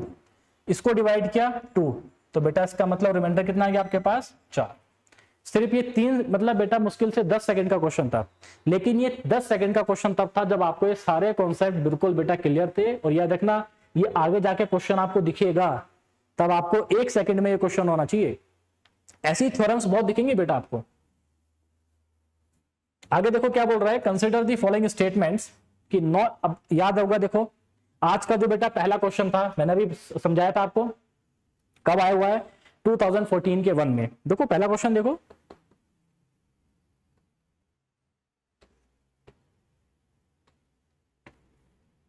यहां पे याद है आपको पहले क्वेश्चन में मैंने क्या समझाया था कि अगर वो नंबर 4k + 3 की फॉर्म में अगर मल्टीपल है तो वो कभी भी दो डिफरेंट नंबर के स्क्वायर की फॉर्म में नहीं लिखा जाएगा। अगर उसके प्राइम, उसको हम कन्वर्ट करेंगे दो प्राइम की फॉर्म में, अगर वो 4k + 1 के मल्टीपल हैं तो ही बेटा ये इस फॉर्म में लिखा जाएगा। अब देखो कैसे क्वेश्चन आया है अभी अगले एग्जाम में, ठीक है। यही चीज बेटा इंपॉर्टेंट है आपके लिए कि आपको ये पता होना चाहिए कि पास्ट ईयर में कैसे क्वेश्चन आ रहे हैं और बेटा किस तरीके से कॉन्सेप्ट बार बार पूछे जा रहे हैं, इसीलिए हम पास्ट ईयर्स को सोल्व करते हैं। तो उसने क्या बोला है, no integer of the form 4k + 3 where k is an integer can be expressed as the sum of two squares. कि क्या स्टेटमेंट सही है बेटा, देखो पहला क्वेश्चन समझाया था, मतलब ये स्टेटमेंट सही है। अगर कोई नंबर 4k + 3 की फॉर्म में है ना बेटा, वो कभी भी दो नंबर के स्क्वायर के सम की फॉर्म में नहीं लिखा जाएगा। क्लियर है इतनी बात। कोई भी नंबर n दो नंबर्स के स्क्वायर की फॉर्म में कब लिखा जाएगा, when it is a product of two primes, और ये दोनों के दोनों प्राइम कैसे होने चाहिए बेटा, 4k + 1 की फॉर्म में होने चाहिए। और अगर ये 4k + 1 की, यानी कि ये नंबर किस फॉर्म में नहीं होना चाहिए, तो ये नंबर 4k + 3 की फॉर्म में अगर होगा तो ये कभी भी दो नंबर के स्क्वायर का सम का मतलब स्क्वायर के सम की फॉर्म में नहीं लिखा जाएगा। सिंपल, आपको ये कॉन्सेप्ट पता होना चाहिए था। आगे क्या बोला, the square of an odd integer can be expressed in the form of 8k + 1। अब ऐसे क्वेश्चन जब आपको स्टेटमेंट दिखेगा ना, इसमें अप्लाई कर लेते हैं हम, ठीक है। पहला स्टेटमेंट आपका 2 सेकंड में होना चाहिए था बस ये। उसने क्या बोला, the square of an odd integer, किसी भी ऑड इंटीजर का स्क्वायर देखो, जैसे बेटा 1 का स्क्वायर करके देखो कितना आया 1, क्या मैं उसको 8k + 1 की फॉर्म में लिख सकता हूं, बिल्कुल लिख सकता हूं, जहां पे k क्या होगा बेटा, मेरे उसने बोला k is an integer, k को हम क्या रख देंगे 0। अब आप लेट से कोई भी 3 ले लो बेटा, 3 का स्क्वायर कितना है 9, क्या मैं इसको 8k + 1 की फॉर्म में लिख सकता हूं, बिल्कुल मैं इसको लिख सकता हूं 8 × 1 + 1। आप इसमें ऑड इंटीजर बोला है बेटा, आप 5 ले लो तो 5 का स्क्वायर कितना आएगा बेटा 25, तो मैं इसको लिख सकता हूं 8 × 3 + 1। तो आप देखोगे कि सारे के सारे ऑड नंबर के स्क्वायर को हम 8k + 1 की फॉर्म में लिख सकते हैं। मतलब इसमें कौन सा स्टेटमेंट सही है, ओनली 2 स्टेटमेंट इज करेक्ट, एकमात्र सेकंड स्टेटमेंट इसमें, सॉरी अच्छा ये भी सही है। उसने क्या बोला है कि no integer of the form, हाँ मतलब वो तो हमने करा था ना, मतलब सही है ये वाला स्टेटमेंट भी। तो आंसर क्या होगा बेटा, सॉरी इसका आंसर होगा सी, बोथ 1 and 2, तो मैंने उसको उल्टा पढ़ लिया। क्लियर है ना। उसने बोला कि no integer of the form, जो इन दोनों की फॉर्म में लिख सकता है, तो बिल्कुल सही बात है, ये तो हम पढ़ के आए थे अभी यहाँ पे, इजंट इट। पहले क्वेश्चन में हमने इस बात को समझा था। आगे क्या बोला है बेटा, for any integer n what is HCF this. उसने, अब देखो क्वेश्चन को समझा करो, उसने बोल दिया फॉर एनी इंटीजर, किसी भी इंटीजर के लिए उसका HCF हमेशा बताओ। तो ध्यान रखना इसका मतलब वो कोई यूनिवर्सल आइडेंटिटी को शो कर रहा है। आप अपनी मर्जी से कोई भी इंटीजर ले लो, जब उसने बोल दिया ना किसी भी इंटीजर के लिए, तो कोई भी इंटीजर ले लो बेटा, आप 0 पुट कर दो, 0 भी तो एक इंटीजर है। HCF कितना है यहाँ पे, तो 7 और 10 का HCF कितना है 1। तो ध्यान रखना अगर कभी भी ऐसे बोले ना बेटा कि किसी भी इंटीजर के लिए इसका बताओ HCF क्या होगा, एक पे चेक करो, जो आंसर आ रहा है ना वो हर किसी पे आएगा। आप 1 के लिए भी चेक करो, 2 के लिए भी चेक करो, 3 के लिए भी चेक करो, -1 के लिए चेक करो, -2 के लिए चेक करो, हमेशा बेटा HCF कितना आएगा इसका 1 आएगा। ब्रावो। अगला क्वेश्चन देखो क्या बोल रहा है इसमें, in a fire range 4 shooters are firing at their respective targets. The first, the second, the third and the fourth shooters hit the target once every 5 seconds, 6 seconds, 7 seconds and 8 seconds respectively. If all of them hit their target at 9 AM, when will they hit their target together again? देखो बेटा HCF का LCM का question है, आपको पता है कैसे निकालते थे कि अगली बार कब हिट करेगा, अगली बार 4 बैल कब आके मिलेंगी। अगर एक सर्कुलर में 4 लोग दौड़ रहे हैं तो अगली बार कब आके मिलेंगे, सब में हम क्या निकालते थे उसका HCF, सॉरी LCM। तो बेसिकली आपको बेटा 5, 6, 7, 8 का क्या निकालना है, इसमें एलसीएम निकालना है। और एलसीएम कैसे निकालेंगे हम, इसको ब्रेक किया, एक प्राइम नंबर है तो 7 5 जा 35, यहाँ पे बेटा 2 8 में आ जाएगा तो क्या बचा यहाँ पे 3 × 8। तो आप इसको ऐसे लिख सकते हो, अगर आपको थोड़ी कैलकुलेशन आसान करनी है तो 5 × 7 × 3 × 8, तो बेटा 5 8 जा 40, 7 3 जा 21, तो मल्टीप्लाई कर देंगे, 4 एकम 4, 4 दूनी 8, 840। मतलब कितने सेकंड बाद लगेंगे बेटा, 840 सेकंड बाद। तो अगर मैं 840 सेकंड की बात कर रहा हूं, अगर मुझे उसको मिनट में कन्वर्ट करना है, मैं क्या करूंगा, 60 से डिवाइड कर दूंगा। तो बेटा कितना गया, 6 1 जा 6, ठीक है, 6 4 जा 24, मतलब 14 मिनट के बाद वो क्या करेंगे, दोबारा से टारगेट को हिट करेंगे। तो पहली बार कब किया था, 9 o'clock, अगली बार बेटा कब करेंगे, तो 9:14 पे वो टारगेट को हिट करेंगे। Consider all those 2-digit positive integer less than 50 which when divided by, देखो विच व्हेन डिवाइडेड बाय, जिनको 4 से डिवाइड किया जाए वो हमेशा क्या दें, यील्ड यूनिटी एज रिमाइंडर, जो हमेशा 1 रिमाइंडर देंगे। तो इस तरह के क्वेश्चंस को हम कैसे लिखते थे बेटा, मैं किसी नंबर है n, मैं उसको डिवाइड कर रहा हूं 4 से, तो dividend is equal to divisor, कुछ क्वेश्चन रहा होगा हमें नहीं पता, लेकिन रिमाइंडर हमेशा क्या आना चाहिए, 1 आना चाहिए। तो बेटा कम से कम तो 1 ही जाएगा, ठीक है। और 2 डिजिट का बोला है तो हम इसमें 0 तो इसको नहीं ले सकते, इसको 1 भी नहीं ले सकते, क्योंकि 4 और 1 5, लेकिन 5 कैसा है, सिंगल डिजिट नंबर। हमें कैसे नंबर चाहिए बेटा, 2 डिजिट नंबर। 4 दूनी 8, क्या 8 और 1 9, क्या n 9 होगा, नहीं है। मतलब 2 डिजिट का नंबर बनाने के लिए कम से कम बेटा मैं a क्या रखूंगा, 3, दैट इज क्वेश्चन। ये होता है अपनी तरफ से, ये अंडरस्टैंडिंग आपको होनी चाहिए। अगर मैंने a की जगह 3 रखा तो n देखो मुझे क्या क्या मिलना शुरू हो जाएंगे बेटा, तो 4 तिया 12 और 1 13, पहला नंबर क्या मिला मुझे, 13। तो a3 से रखना शुरू करूंगा, अब मैं a4 रख रहा हूं, ध्यान रखना मैंने पहले क्या करा। तो अगर मुझे वो n जो फाइंड करने हैं ना, मैं a की वैल्यू पुट करूंगा, लेकिन a की वैल्यू ऐसे पुट करूंगा कि मुझे क्या मिले। तो पहले बेटा a की जगह पुट करा मैंने 3, तो n क्या मिला, 4 तिया 12 और 1 13। अगर मैं a की जगह पुट करूंगा 4, तो 4 चौक 16 और 1 17। ऐसे कहां तक पुट करने, देखो 3 से शुरू करा है, कहां तक, मुझे 50 से कम चाहिए 2 डिजिट के नंबर। तो आपने देखा कि सर 12 चौक 48, दिख रहा है ना आपको, 12 चौक 48। तो बेटा a कहां तक जाऊंगा, मैं 12 तक जाऊंगा। अगर a 12 पुट किया तो 12 चौक 48 और 1 49, 50 से कम है। आपको इन सबका सम निकालना है। तो बेसिकली कितने नंबर हुए, देखो a की जगह क्या रखा, 3 4 5, कंटिन्यूअस नंबर है, कहां तक। अगर मैं 1 से लेके जाता तो 1 से लेके 12 तक कितने नंबर होते बेटा, 12, लेकिन जिसमें से मैंने 1 को और 2 को काउंट नहीं किया, तो 12 में से 2 गया 10। मतलब a की कितनी वैल्यूज है टोटल, 10 वैल्यूज हैं। मतलब a की मैंने कितनी वैल्यूज पुट की हैं इस रिक्वायर्ड कंडीशन को हासिल करने के लिए, 10 वैल्यूज। बेटा गैप देखो सबका सेम है। अब आप a की जगह 5 भी रखोगे ना यहाँ पे, तो आप क्या देखोगे, n इज इक्वल टू क्या आएगा, 5 चौक 20 और 1 21, 13 और 4 17, 17 और 4 21। तो गैप कितने का है, 4 का। गैप 4 का है हमेशा, मतलब एपी बन गया। और एपी में बेटा सम ऑफ n टर्म्स कैसे निकालते हैं, तो टर्म्स कितनी है, 10। जितनी a की वैल्यूज उतनी मेरे पास n की वैल्यूज आएंगी, उतनी मेरे पास टर्म्स होंगी। तो बेटा सम ऑफ n टर्म्स कैसे निकालते हैं, n/2 ब्रैकेट के अंदर a प्लस l, और a प्लस l मतलब पहली टर्म कितनी है 13, लास्ट टर्म कितनी है 49। बेटा कितना बनेगा ये, 9 और 3 12 का 2 हासिल लगेगा 4 5 और 1 6। तो देखो 5 × 62 आप बिना मल्टीप्लाई करे सॉल्व कर सकते हो। आखिरी डिजिट 5, आखिरी डिजिट 2, 5 2 10, तो बेटा आखिरी डिजिट क्या आएगी 0। कितने ऑप्शन में है, अल्फा, इसके अलावा और किसी में है ही नहीं।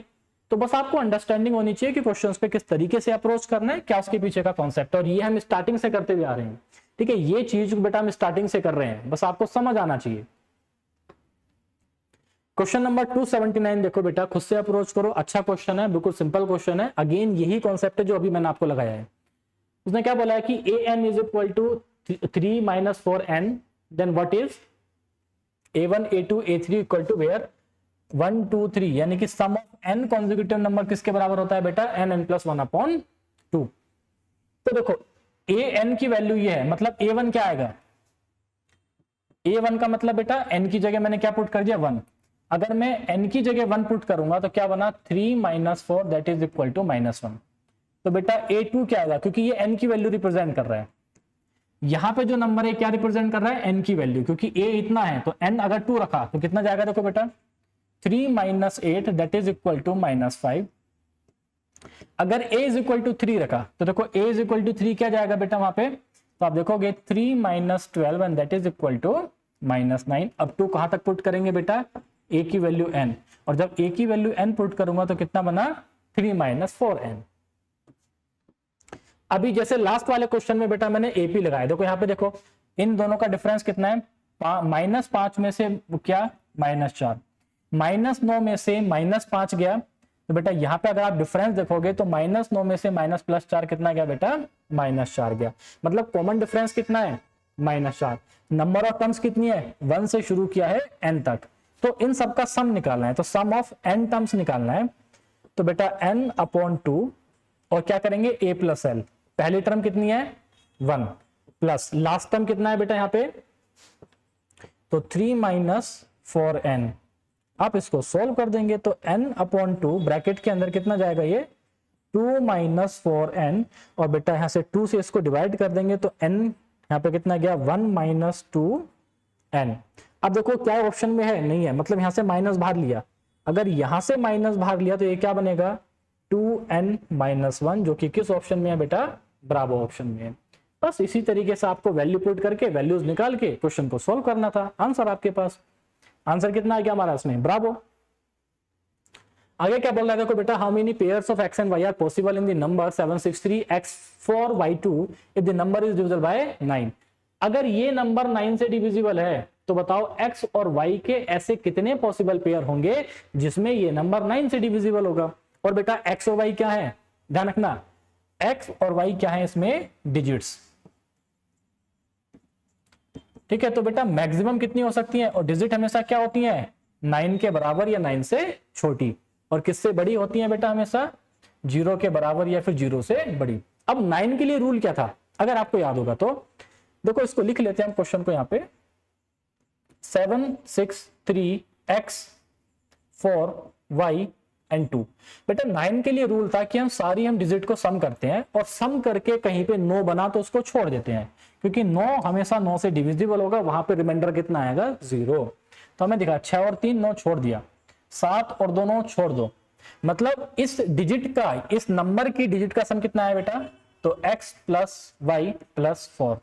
तो ये 9 से डिविजिबल कब होगा, मतलब ये नंबर 9 से डिविजिबल कब होता है, जब या तो ये क्या आ जाए बेटा 0, जो कि यहाँ पे बेटा पॉसिबल नहीं क्योंकि सम कर रहे हैं, या तो ये 9 आ जाए या 18 आ जाए, ठीक है, मैं यहाँ पे लिख देता हूं 18, या फिर क्या आ जाए बेटा ये 27, यानी कि 9 का कोई मल्टीपल आ जाए।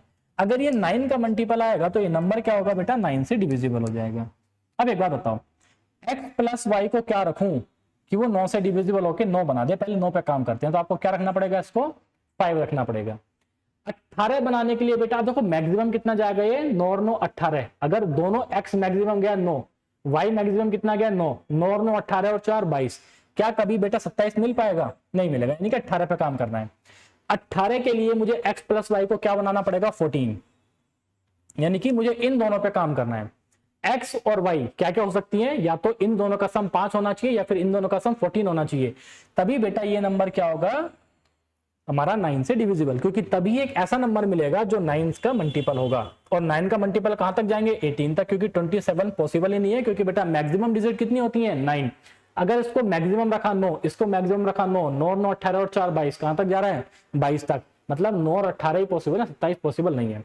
अब अगर बेटा x प्लस वाई, वैसे तो शॉर्टकट है इसका, मैं आगे जाके आपको लिखाऊंगा, ये अलजेब्रा का कॉन्सेप्ट है, ध्यान रखना कि शॉर्टकट से हम कैसे निकालते हैं x और y की वैल्यूज को। अभी आप हिट एंड ट्रायल करो, क्या क्या हो सकती हैं वैल्यूज, तो बेटा 1 और 4 हो सकती हैं, ठीक है, 2 और 3 हो सकती हैं, उसके बाद रिपीट होना शुरू हो जाएंगी, 2 और 3 1 और 4।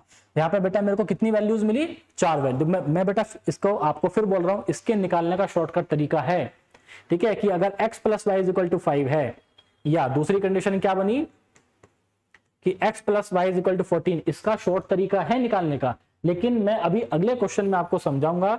ये अलजेब्रा के कॉन्सेप्ट हैं जो आपको आने चाहिए, जो नंबर सिस्टम पे हम इस्तेमाल करते हैं।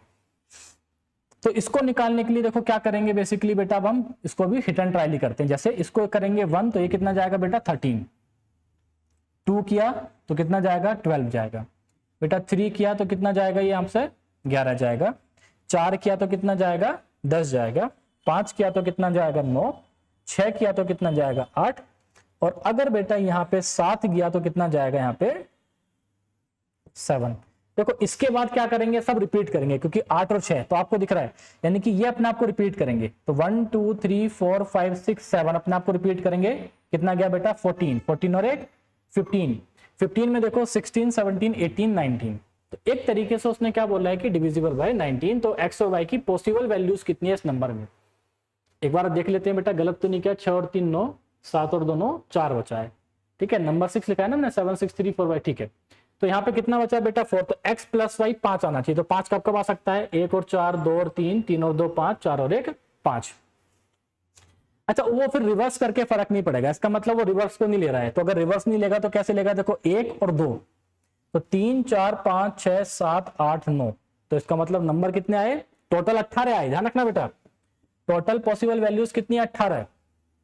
अब x और y में देखो 2 और 3 या 3 और 2 एक ही बात है, क्योंकि एक ही बात सम आएगा। 1 और 4, 4 और 1 एक ही बात है। लेकिन जब मैं x y की बात करूंगा तो टोटल वैल्यूज कितनी है 18 है, ठीक है। लेकिन अगर मैं पेयर्स की बात करूंगा, उसने क्या पूछा है बेटा पेयर्स पूछा है, टोटल वैल्यूज नहीं पूछी। टोटल वैल्यूज कितनी 18 है, उसने क्या पूछा है पेयर्स।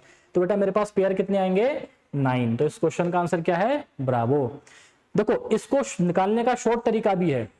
मैं जब अभी अलजेब्रा के बेटा सेशंस लूंगा, या जब आगे इसी में नंबर सिस्टम में क्वेश्चन बहुत बढ़िया आएगा जहां पे आपको ये निकालना आना चाहिए, तब मैं आपको समझाऊंगा कि बिना मैनुअली निकाले हम शॉर्टकट से एक्स और वाई की वैल्यूज कैसे निकालते हैं। What is the remainder when, again देखो बेटा सेम क्वेश्चन आया अभी, 4 की पावर 1012 बेटा 4 की पावर 1012 को किससे डिवाइड कर रहे हैं, 7 से रिमाइंडर पूछा है। कैसा नंबर है, प्राइम नंबर है। प्राइम पे क्या करते हैं, इसके टोशेंट से पावर को डिवाइड करेंगे। और बेटा 7 का टोशेंट हमेशा कितना आएगा 6, अभी समझाया था लिटिल फॉर्मेट थ्योरम।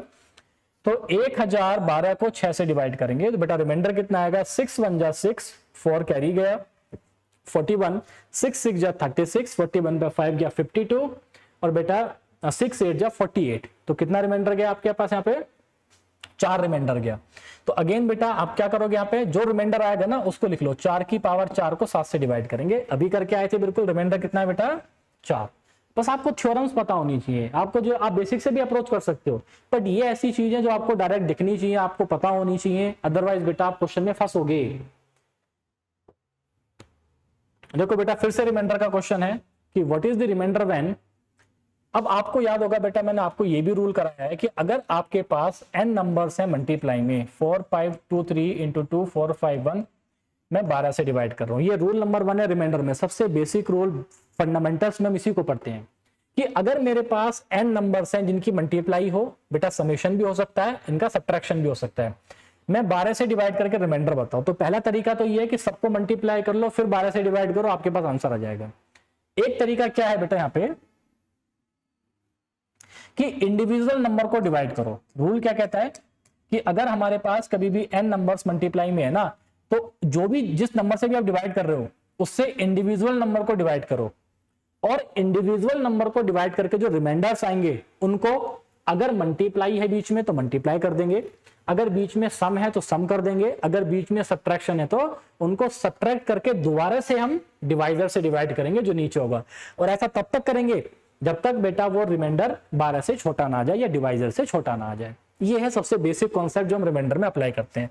बेटा देखो 12 से मैं इसको डिवाइड करूंगा, अब देखो आपको दिख रहा है 1200 एक तरीके से, क्योंकि 1200 एक ऐसा नंबर है जो 12 से बेटा डिवाइड होता, तो बचा क्या 35, ठीक है। तो 12 दूनी 24, 12 तिया 36, यानी कि रिमाइंडर कितना बचा बेटा यहाँ से -1। आपको दिमाग लगाना है किस तरीके से करना है। मैं लेट्स से अब 4 5 2 3 है, मैं बेटा 12 से इसको डिवाइड कर रहा हूँ, तो 12 चौक यानी कि 12 तिया 36, तो कितना गया बेटा 92। क्लियर है। तो आगे कितना जाएगा बेटा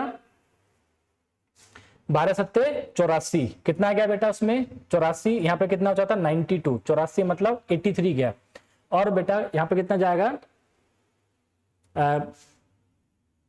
83 गया ना बाद में। ये एक बार उसको दोबारा देख लेते हैं बेटा, 12 से डिवाइड किया, 12 तिया 36 और 36 कितना गया 92, 12 सत्ते 84, 83 गया ये, ठीक है। 83 गया तो बेटा कितना जाएगा 12 सत्ते 84, यानी कि यहाँ पे भी रिमाइंडर कितना गया -1, क्योंकि हमारे पास क्या है यहाँ पे लास्ट में 83। अब आपको ये -1 रिमाइंडर और +1 रिमाइंडर बेटा आपको कॉन्सेप्ट आना चाहिए, ठीक है। जिसको नहीं आता मैं भी आगे क्वेश्चन पे बता दूंगा। दोबारा इसको डिवाइड करेंगे, देखो 12 दूनी 24, यानी कि 2400 तक डिवाइड होगा, 12 चौक 48, कितना रिमाइंडर बचा बेटा 3। अगर आपके पास 3 रिमाइंडर है तो अब देखो सबकी बीच में क्या है मल्टीप्लाई, इंडिविजुअल 12 से 1235 को डिवाइड करके रिमाइंडर कितना आया -1, बीच में इंटू है तो इंटू कर देंगे, एडिशन होगा तो एडिशन करते, सब्ट्रैक्शन होता तो सब्ट्रैक्शन।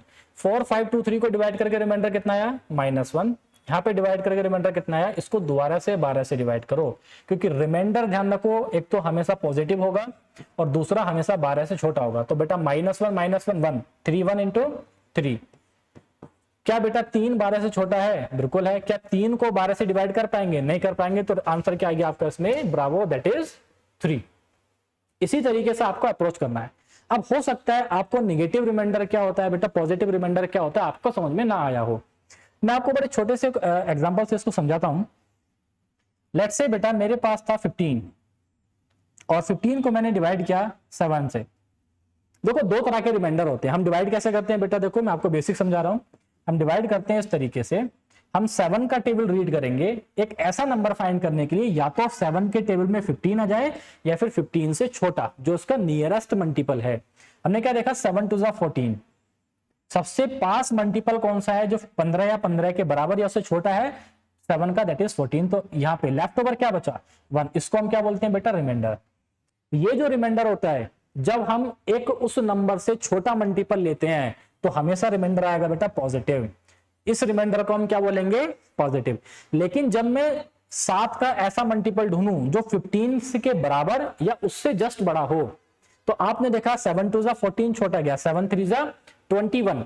जब मैं 21 पे काम करूंगा ना बेटा तो रिमाइंडर कितना आया, 21 से कितना कम है, ये 21 से 6 कम है, तो तब रिमाइंडर कितना आया -6।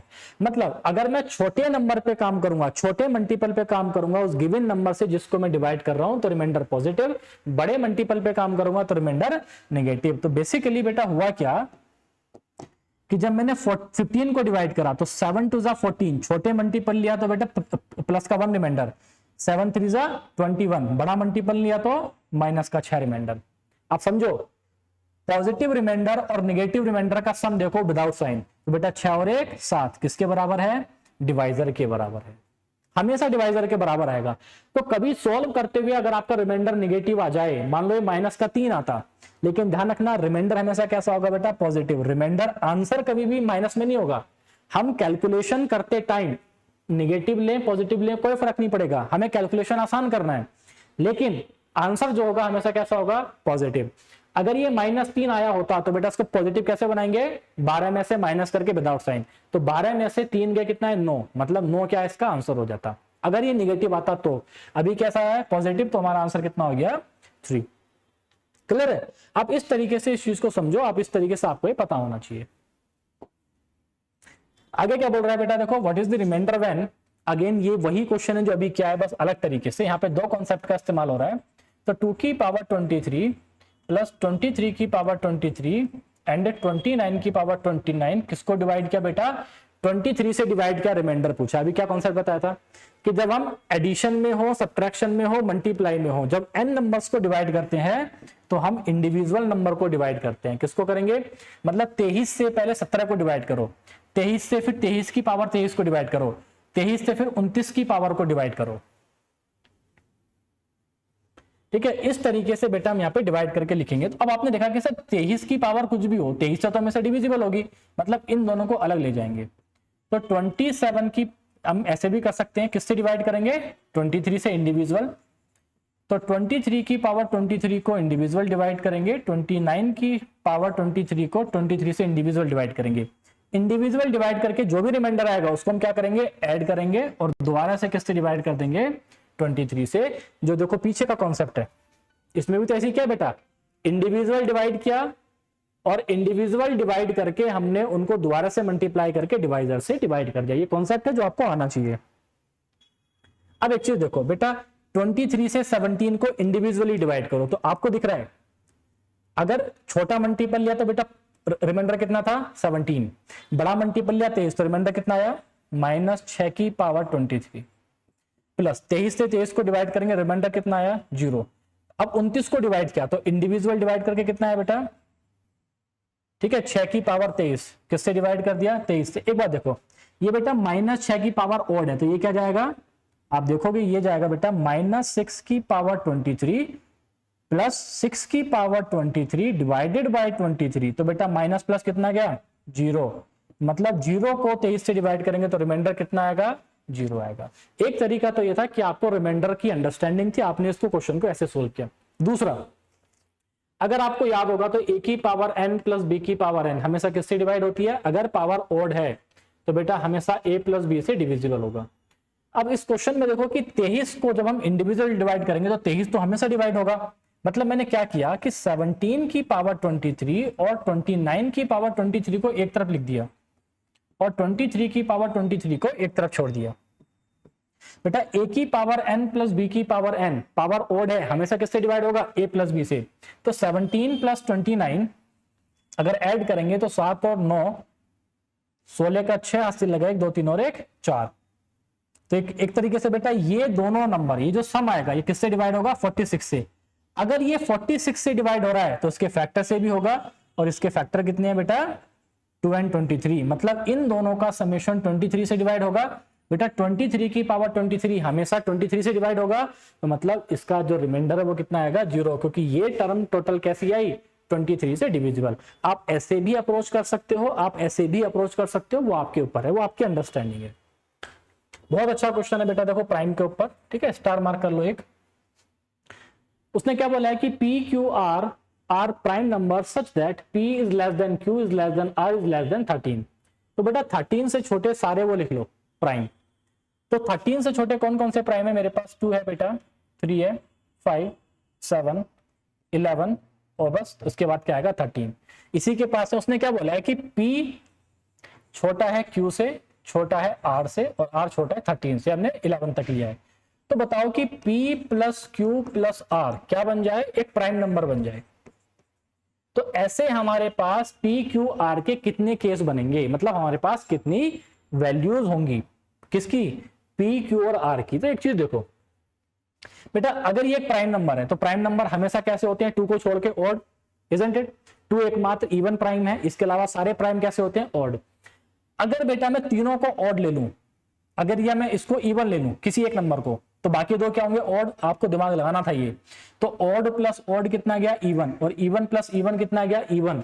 क्या 2 के अलावा कोई एक नंबर ऐसा आता है जो आपके पास बेटा इवन हो, क्या ऐसा कोई प्राइम है 2 के अलावा जो इवन है, नहीं है। इसका मतलब इन तीनों में से कोई भी इवन नहीं हो सकता, ये तीनों कैसे होंगे ऑड। क्यों, देखो odd plus odd odd, odd plus odd odd, और प्राइम हमेशा ऑड होते हैं 2 को छोड़ के, मतलब 2 को काउंट नहीं करना है। आप क्या करो, कोई भी 3 नंबर ले, देखो बेटा 5 और 3 8 और 7 15 है, 15 तो एक कंपोजिट नंबर आ गया, मतलब नहीं है। आपने इसमें लिया बेटा 7 और 3 10 11 21, नहीं आएगा।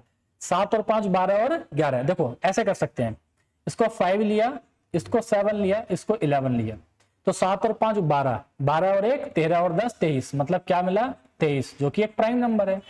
मतलब ये पहला केस हो गया। तो P Q R क्या क्या हो सकते हैं बेटा 5 7 और 11 हो सकते हैं। इसके अलावा अगर मैं आपको देखना शुरू करूं बेटा, आप उससे पूछा ना कितने केस बनेंगे, आप देखो अगर मैं यहां पे बात कर दूं बेटा 3 5 और 11, क्योंकि और चाहिए सारे के सारे, इवन पे काम ही नहीं करना है। तो बेटा 5 और 3 आपने देखा 3 प्लस 5 प्लस 11, क्योंकि इसी कंडीशन को वो कर रहा है फॉलो। तो 5 और 3 8, 8 और 11 कितना गया 19, जो कि बेटा क्या है एक प्राइम नंबर है। क्या है, एक प्राइम नंबर है। ये हमारे पास क्या हो गया सेकंड केस हो गया। इसी तरीके से देखो आपको अंडरस्टैंड करना था क्वेश्चन को, क्योंकि छोटे प्राइम है बेटा ऐसे ही होते हैं, ऑब्जर्वेशन है, इसके अलावा कोई तरीका नहीं है इन क्वेश्चंस को सोल्व करने का। ठीक है, अगर ये पूछता कि हमेशा क्या होगा तो आप तुक्का मार सकते थे कि भाई हमेशा एक प्राइम नंबर अगर आ रहा है या ओड आएगा हमेशा, तो पी क्यू आर हमेशा क्या होंगे ओड होंगे। इसके बाद बेटा कोई और कॉम्बिनेशन आपको दिख रहा है, क्योंकि देखो 5 7 11 हो गया, और उसके बाद बेटा 3 7 3 5 11 हो गया। क्लियर है। अब देखो अगर मैं 3 7 13 करूं या 3 7 5 करूं, तो बेटा 5 और 3 8 और 7 15 नहीं आएगा। 5 और 3 8 और 11 कितना गया 19, जो ऑलरेडी आ चुका है। ठीक है, 7 और 5 12 3 15, मतलब अब कोई सीक्वेंस नहीं आएगा। तो मेरे पास कितने सीक्वेंस बने बेटा, P plus Q plus R के, जिसमें प्राइम मिलेगा मुझे 2 सीक्वेंस बने। तो इस क्वेश्चन का आंसर कितना है, ब्रावो। ठीक है, देखो बेटा एलसीएम और एचसीएफ का क्वेश्चन है, करते हुए आ रहे हैं स्टार्टिंग से। कॉन्सेप्ट हमें पता है, क्या पता है कि LCM into HCF is equal to the product of 2 numbers. ठीक है, मैंने आपको 3 रूल बताए थे कि अगर कभी नंबर ऑफ पेयर्स निकालने होते हैं तो कैसे निकालते हैं। यहाँ पे क्या बोला है, the LCM of 2 number is 90 times their HCF. ये जो एलसीएम है ना, ये अपने एचसीएफ का 90 टाइम्स है। And the sum of LCM plus HCF is equal to 1 4 5 6 if one of the number is 160 then what is the other number. तो बेटा देखो एलसीएम पुट करूंगा, यहाँ पे कितना आ जाएगा, ये 90 इंटू एच, और ये कितना गया, ये प्लस एच हो जाएगा। तो ये कितना गया यहां से, that is 91 into HCF is equal to 1 4 5 6। बेटा 13 से डिवाइड कर देंगे तो एचसीएफ कितना जाएगा, 1 4 5 6 डिवाइडेड बाय 91, 13 7 91, 13 1 जा 13, कितना गया बेटा 15, 13 1 जा 13, 13 2 जा 26, 7 से दोबारा डिवाइड कर देंगे, 7 1 जा 7, 7 6 जा 42। मतलब बेटा एचसीएफ उन दो नंबर का कितना आया, 16। अगर एचसीएफ 16 है तो एलसीएम कितना आएगा, तो आप बोलोगे एलसीएम आएगा 90 इंटू 16। अब आपको ये रूल पता है कि एलसीएम कितना है बेटा, 90 इंटू 16, एचसीएफ कितना है 16, इज इक्वल टू किसके होता है बेटा, द मल्टीपल ऑफ 2 नंबर, जिसमें से एक नंबर कितना है 160, आपसे दूसरा नंबर पूछा है। तो बेटा 0 से 0 कटा, 16 से 16 कटा, तो दूसरा नंबर कितना आएगा, 16 नंबर कितने होते हैं बेटा 144, आपका आंसर। तो दूसरा नंबर कितना है इसमें, 40। बेसिक था, बस कैलकुलेशन थी। नेक्स्ट क्वेश्चन देखो क्या बोल रहा है, the LCM of 2 integer is 1 2 3 7, what is their HCF. अगर 2 नंबर हैं बेटा, 2 नंबर है मेरे पास ए और बी, जिनका एलसीएम कितना है 1 2 3 7, आपसे पूछा है व्हाट इज देयर एचसीएफ, कि उनका एचसीएफ क्या है। तो बेटा देखो अगर आपको सिर्फ एलसीएम पता है ना, आप कभी एचसीएफ फाइंड नहीं कर सकते। आप बस ये बता सकते हो कि कौन सा एचसीएफ हो सकता है या नहीं हो सकता, लेकिन आप कभी एचसीएफ फाइंड नहीं कर सकते। इसका मतलब आंसर क्या होगा इसमें, कैन नॉट बी डिटरमाइंड। ठीक है, आपके पास डाटा नहीं है, आपके पास कुछ और पता होना चाहिए था जिससे आप एचसीएफ को बता पाते। देखो बेटा अच्छा क्वेश्चन है, बहुत बढ़िया क्वेश्चन है, उसी आइडेंटिटी के ऊपर है जो हमने लास्ट देखा है अभी, जो स्टार्टिंग से करते हुए आ रहे हैं। वो क्या है कि a की पावर n माइनस b की पावर n। तो बेटा a की पावर n और b की पावर n, और यहाँ पे n कैसा है इवन। तो अगर n इवन होता है तो ये हमेशा किससे डिवाइड होगा, देखो इवन पे बेटा a माइनस बी से भी होता है और a प्लस बी से भी होता है। ऑप्शन चेक करो, मतलब a क्या यहाँ पे 7, b क्या यहाँ पे 5, तो 7 माइनस 5, 7 माइनस 5 2 से भी डिवाइड होगा, 7 प्लस 5 12 से भी डिवाइड होगा। क्या बेटा ऑप्शन में है, अब हमारे पास ऑप्शन में नहीं है। अगर ऑप्शन में नहीं है तो कैसे काम करेंगे, देखो डिविजिबिलिटी पे यहाँ पे हम इसका मतलब रिमाइंडर थ्योरम अप्लाई करेंगे, डिविजिबिलिटी के कॉन्सेप्ट को अप्लाई करेंगे कि किससे डिवाइड हो रहा है। हमें नहीं पता, 10 से डिवाइड करते हैं। बेटा अगर मैं इसको 10 से डिवाइड करूंगा तो अगर कुछ रिमाइंडर आया मतलब ये 10 से डिविजिबल नहीं है, अगर रिमाइंडर 0 आया मतलब ये 10 से डिविजिबल है। तो इंडिविजुअली डिवाइड करो। अगर बेटा मैं 10 से डिवाइड करूंगा तो बताया था मैंने डिवाइड करने का तरीका, माइनस प्लस में इंडिविजुअली डिवाइड करेंगे। मैं लिख के दिखा देता हूं, वैसे लिखने की जरूरत नहीं पड़ती यहाँ पे। और 5 की पावर 10 को भी मैं किससे डिवाइड करूंगा 10 से, और जो रिमाइंडर आएगा माइनस करके दोबारा से किससे डिवाइड करेंगे हम 10 से। बेटा 10 एक कैसा नंबर है, कंपोजिट नंबर। कंपोजिट नंबर तो क्या अप्लाई करेंगे हम, यूलर्स थ्योरम या फिर टोशन फंक्शन। ठीक है, वैसे तो आप इंडिविजुअली भी कर सकते हो कि इंडिविजुअल डिवाइड करा, रिमाइंडर आया -3, यहां पे डिवाइड करेंगे तो रिमाइंडर कितना है बेटा -6। ठीक है, उस तरीके से भी सॉल्व कर सकते हो, लेकिन आपको पता है कि 10 का टोशन क्या होगा बेटा। तो टोशन कैसे निकालते हैं, पहले उसके 10 के फैक्टर करेंगे, प्राइम फैक्टर्स, तो 2 इंटू 5। फिर जिस नंबर का टोशन निकालना है उसको लिखो, यहां पे 1 माइनस 1/2 उल्टा करके लिखेंगे, दैट इज 1/2, और इसको लिखेंगे 1 माइनस, ठीक है 1/5, दैट इज कितना जाएगा बेटा 4/4। तो डिवाइड करके टोशन कितना आया 4। तो ये रूल क्या कहता है कि भाई अगर आपके पास नीचे कंपोजिट नंबर है ना तो उसकी पावर को आप टोशन से डिवाइड करो। बेटा 10 का टोशन कितना आया 4, तो पावर को 4 से डिवाइड करो। अगर उसकी पावर टोशेंट का मल्टीपल है तो रिमाइंडर हमेशा 1 आएगा। अगर टोशेंट का मल्टीपल नहीं है तो जो रिमाइंडर आया है वो नंबर की पावर है। देखो 4 से डिवाइड किया 10 को, रिमाइंडर कितना आया 2, तो 7 की पावर 2 कितना गया बेटा 49, यानी कि रिमाइंडर कितना है यहाँ पे 9 आया। 10 का टोशन 4, 4 दूनी 8, 5 पंजे 25। तो बेटा अगर मैं 49 में से 25 माइनस करूंगा, ठीक है, ध्यान रखना 49, यहाँ पे रिमाइंडर कितना है 49, यहाँ पे रिमाइंडर कितना है 25, दोनों को अगर मैं माइनस करूंगा तो रिमाइंडर कितना गया 24। क्या 24 10 से डिवाइड हो रहा है? नहीं हो रहा, मतलब it is not divisible by 10। आपको इस तरीके से काम करना है। बेटा मैंने 7 से डिवाइड किया, 7 से डिवाइड किया तो ये क्या है डिविजिबल। अगर ये डिविजिबल है तो रिमाइंडर कितना गया 0 माइनस, क्या 5 की पावर 10 कभी बेटा 7 से डिवाइड होगा? कभी नहीं होगा, इजंट इट? आप देख सकते हो 7 क्या है प्राइम, प्राइम का टोशन क्या होता है 6, पावर को 6 से डिवाइड करेंगे, रिमाइंडर कितना गया 4, 5 की पावर 4, 5 का स्क्वायर कर दो यानी कि 25 का स्क्वायर। क्या 25 डिवाइड हो रहा है? नहीं हो रहा, मतलब इससे भी डिवाइड नहीं होगा। 5 से डिवाइड करो, अब 5 को डिवाइड करेगा, मतलब यहाँ पे रिमाइंडर कितना गया 0, यहाँ पे रिमाइंडर कितना गया 2 की पावर 10। क्या 2 की पावर 10 बेटा कभी 5 से डिवाइड होगा? कभी नहीं होगा, मतलब ये भी आंसर नहीं है। तो आंसर क्या बचा आपका डेल्टा। चेक करके देखो, 11 से डिवाइड करो इंडिविजुअल तो कितना जाएगा बेटा -4 की पावर 10 माइनस, अगर मैं 5 को डिवाइड कर रहा हूं तो कितना गया बेटा यहाँ पे 6 की पावर 10। एक तरीका तो ये था। दूसरा तरीका जो मैं आपको सिखाता हुआ आ रहा हूं अभी तक बेटा क्या है, 11 कैसा है, 11 is a prime. Torsion, power को टोशन से डिवाइड करेंगे, टोशन कितना है 10, 10 से डिवाइड किया रिमाइंडर 1, 10 से डिवाइड किया रिमाइंडर 1, 1 माइनस 1 0। क्या 0 11 से डिवाइड होगा? बिल्कुल होगा, मतलब the answer of this question is delta. बस आपको बेटा ये इस अप्रोच को समझना था, ठीक है, ये इंस्टेंट करना है। आपकी इतनी प्रैक्टिस होनी चाहिए कि आपको ये लेस देन 40 सेकंड से 45 सेकंड से पूरा हो जाना चाहिए था आपको चेक, जिसमें ये दोनों आसान थे। आपको बस थोड़ा टाइम लगता तो बेटा 10 पे लगता, 10 के अलावा 7 और 5 को चेक करना बहुत आसान था, आपका आंसर डेल्टा आराम से आ जाता। देखो इसमें क्या बोला है बेटा अगले क्वेश्चन में कि what is the number of divisor of 360। देखो बेटा क्वेश्चन कंफ्यूजिंग हो सकता है अगर मैं कॉन्सेप्चुअल वे में पूछूं, क्योंकि डिवाइजर और फैक्टर्स में डिफरेंस होता है। अगर मैं बोल रहा हूं बेटा पॉजिटिव डिवाइजर और फैक्टर तो एक ही चीज है, लेकिन मैंने बोला सिर्फ डिवाइजर। बेटा डिवाइजर का मतलब होता है डिवाइड करने वाला, वो निगेटिव भी हो सकता है। जब मैंने बोला फैक्टर, तो फैक्टर एक बार को निगेटिव नहीं हो सकता, ठीक है। तो दोनों में थोड़ा सा डिफरेंस है। अगर मैं बेसिक कॉन्सेप्ट पे जाऊं तो आंसर एक बार को अलग हो सकता है, लेकिन फिर भी समझते हैं। तो बेटा किसी भी नंबर के अगर मुझे फैक्टर निकालने हैं या मुझे डिवाइजर निकालने हैं तो हम कैसे निकालते हैं? सबसे पहला तरीका, we convert that number in the prime base, ठीक है, और इसको लिखेंगे बेटा 4 into 9, इसको लिखेंगे 2 into 5, पूरा एक साथ कन्वर्ट करेंगे तो 2 की पावर 3, बेटा 3 की पावर 2 into 5, ठीक है।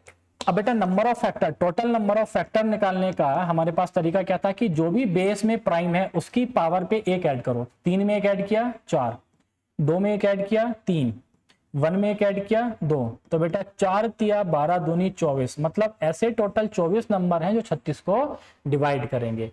अगर देखो ये पूछना चाह रहा था बेटा पॉजिटिव डिवाइजर, कैसे डिवाइजर पूछ रहा था? पॉजिटिव डिवाइजर या फैक्टर पूछ रहा था, तो आंसर क्या आता 24। लेकिन जब सिर्फ डिवाइजर बोल रहा है तो इट माइट बी पॉसिबल कि बेटा वो निगेटिव डिवाइजर की भी बात कर रहा है, तो आंसर कुछ और हो सकता है, ठीक है। लेकिन फिर भी बेटा इसका आंसर आप 4 लगाओ, क्योंकि एक option none of the above है। तो बेस्ट अगर मुझे चूज करना हो सकता है कि बेटा वो डिवाइजर की बात कर रहा हो, तो आंसर क्या आएगा आपका इसमें 24। The multiplication of a 3-digit number xy5 with digit z yields x to 15. What is x plus y plus z? देखो अच्छा क्वेश्चन है। अब ये क्वेश्चन है कि जिसपे आपको टाइम लगेगा। जैसे आप दो चीज तो बड़े आसानी से निकाल पाओगे, उसके बाद में आपको टाइम लगेगा। अगर बेटा मैं x y z में एक डिजिट है, सॉरी xy5,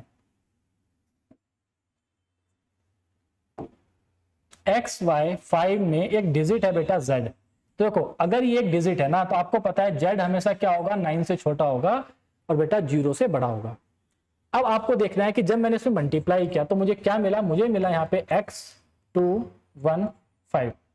देखो एक 3 डिजिट के नंबर में एक डिजिट से मल्टीप्लाई की और आखिरी डिजिट क्या आ रही है 5। तो आपको पता होगा कि बेटा 5 में यूनिट डिजिट में मैंने आपको एक रूल बताया था कि अगर आखिरी डिजिट 5 है और ऐसे नंबर की मल्टीप्लाई कर रहे हैं जिसकी आखिरी डिजिट इवन है, तो बेटा उस नंबर की आखिरी डिजिट हमेशा क्या आएगी 0। अगर 5 में किसी ऐसे नंबर की मल्टीप्लाई कर रहे हैं जो ओड है, तो आखिरी डिजिट यानी कि अगर किसी नंबर के लास्ट में 5 है तो ऐसे नंबर की मल्टीप्लाई कर रहे हैं जिसमें लास्ट में हमेशा ओड आ रहा है, तो बेटा आखिरी डिजिट क्या आएगी यहाँ पे हमेशा 5 आएगी। ये आखिरी डिजिट हमेशा क्या आएगी 0 और आखिरी डिजिट क्या आएगी हमेशा 5। आखिरी डिजिट कितना है 5, तो एक ऐसे हम डिजिट की मल्टीप्लाई कर रहे हैं तो आखिरी डिजिट कैसी आ रही है 5, मतलब बेटा जेड हमेशा क्या रहा होगा ऑड नंबर। सबसे पहला कॉन्सेप्ट आपको यहां तक पहुंचना था। और तो यानी कि जेड हमेशा कैसा नंबर होगा एक ऑड नंबर होगा, और बेटा कैसा है वो एक डिजिट है तो ऑड, यानी कि जेड की वैल्यू क्या क्या हो सकती है बेटा 1 हो सकता है, 3 हो सकता है, 5 हो सकता है, 7 हो सकता है और 9 हो सकता है। अब देखो 3 डिजिट के नंबर में एक 4 डिजिट का नंबर मिल रहा है तो आपको दिख रहा है कि सर किसी बड़े नंबर पे काम करना है। फिर भी देखो हम इसको ऐसे करते हैं बेटा x y 5 में z से मल्टीप्लाई किया, अगर ये 1 होता, मैं 1 से मल्टीप्लाई कर रहा हूं तो बेटा एक 3 डिजिट का नंबर आता, लेकिन हमें कैसा नंबर चाहिए एक, ठीक है मैं फिर भी लिख देता हूं कि z से मल्टीप्लाई करके नंबर कैसा मिल रहा है मुझे x 2 1 और 5। अब बस यहां पे आपको बेटा हिट एंड ट्रायल करना था कि क्या z1 हो सकता है, नहीं हो सकता। अगर आपने 3 रखा है बस आपको ये देखना है कि 3 रखने पे ये मिल रहा है नहीं मिल रहा। जैसे आपने 3 रखो तो बेटा 3 5 जा 15, कैरी कितना गया 1। अब y की ऐसी क्या वैल्यू रखूं, ध्यान से सुनना, y की ऐसी क्या वैल्यू रखूं कि 3 से जब y की मल्टीप्लाई करूं ना और 1 ऐड करूं तो क्या जाए बेटा 1 आ जाए। अब देखो 3 एकम 3, तो 3 में 4, अगर y को 3 1 रखा तो 3 एकम 3 और 1 4, क्या आ पाएगा नहीं आ पाएगा। 2 रखा तो 3 दूनी 6 और 1 7, तो 3 तिया 9 और 1 10, 3 चौक 12 और 1 13, 3 पंजे 15 और 1 16, 3 चौक 18 और 1 17, 3 अट्ठे 24 और 1 कितना गया 25, यानी कि 5 आ रहा है। तो 3 नम 27 और 1 28, क्या कहीं पे आ रहा है, हो सकता है कुछ मिस कर दिया, दोबारा एक लेते हैं। 3 1 जा 3, 3 2 जा 6 और 7, 3 3 जा 9 और तो बेटा 3 4 जा 12 और 13, 3 5 जा 15 और 1 16, 3 7 जा 21, कितना गया 22, यानी कि 3 6 जा 18, कितना गया 19, 3 7 जा 21, नहीं आ रहा, मतलब 3 भी आंसर नहीं हो सकता। ऐसे आपको 5 पे चेक करना है। अगर बेटा z 5 होता तो 5 5 जा 25, कैरी कितना गया 2। y क्या रखूं कि 5 से मल्टीप्लाई करके जब 2 ऐड करूं ना तो 1 आ जाए। देखो 5 एकम 5 और 2 7, 5 दूनी 10 और 2 12, 5 क्या 15 और 2 17, ठीक है 5 चौक 20 और 2 22, 5 पंजे 25 और 2 27, दिख रहा है ना आपको, 5 छंग 30 और 2 32, 5 सत्ते 35 और 2 37, 5 अट्ठे 40 और 2 42, 5 नाम 45 और 2 47, मतलब 5 भी आंसर नहीं हो सकता। आपने 7 से चेक करके देखा बेटा, अगर मैंने z को 7 रखा तो 7 5 जा 35, कैरी कितना गया यहाँ पे आप 3 कैरी गया। y की वैल्यू क्या रखूं कि 7 से y में मल्टीप्लाई करके 3 ऐड करूं तो 1 आ जाए।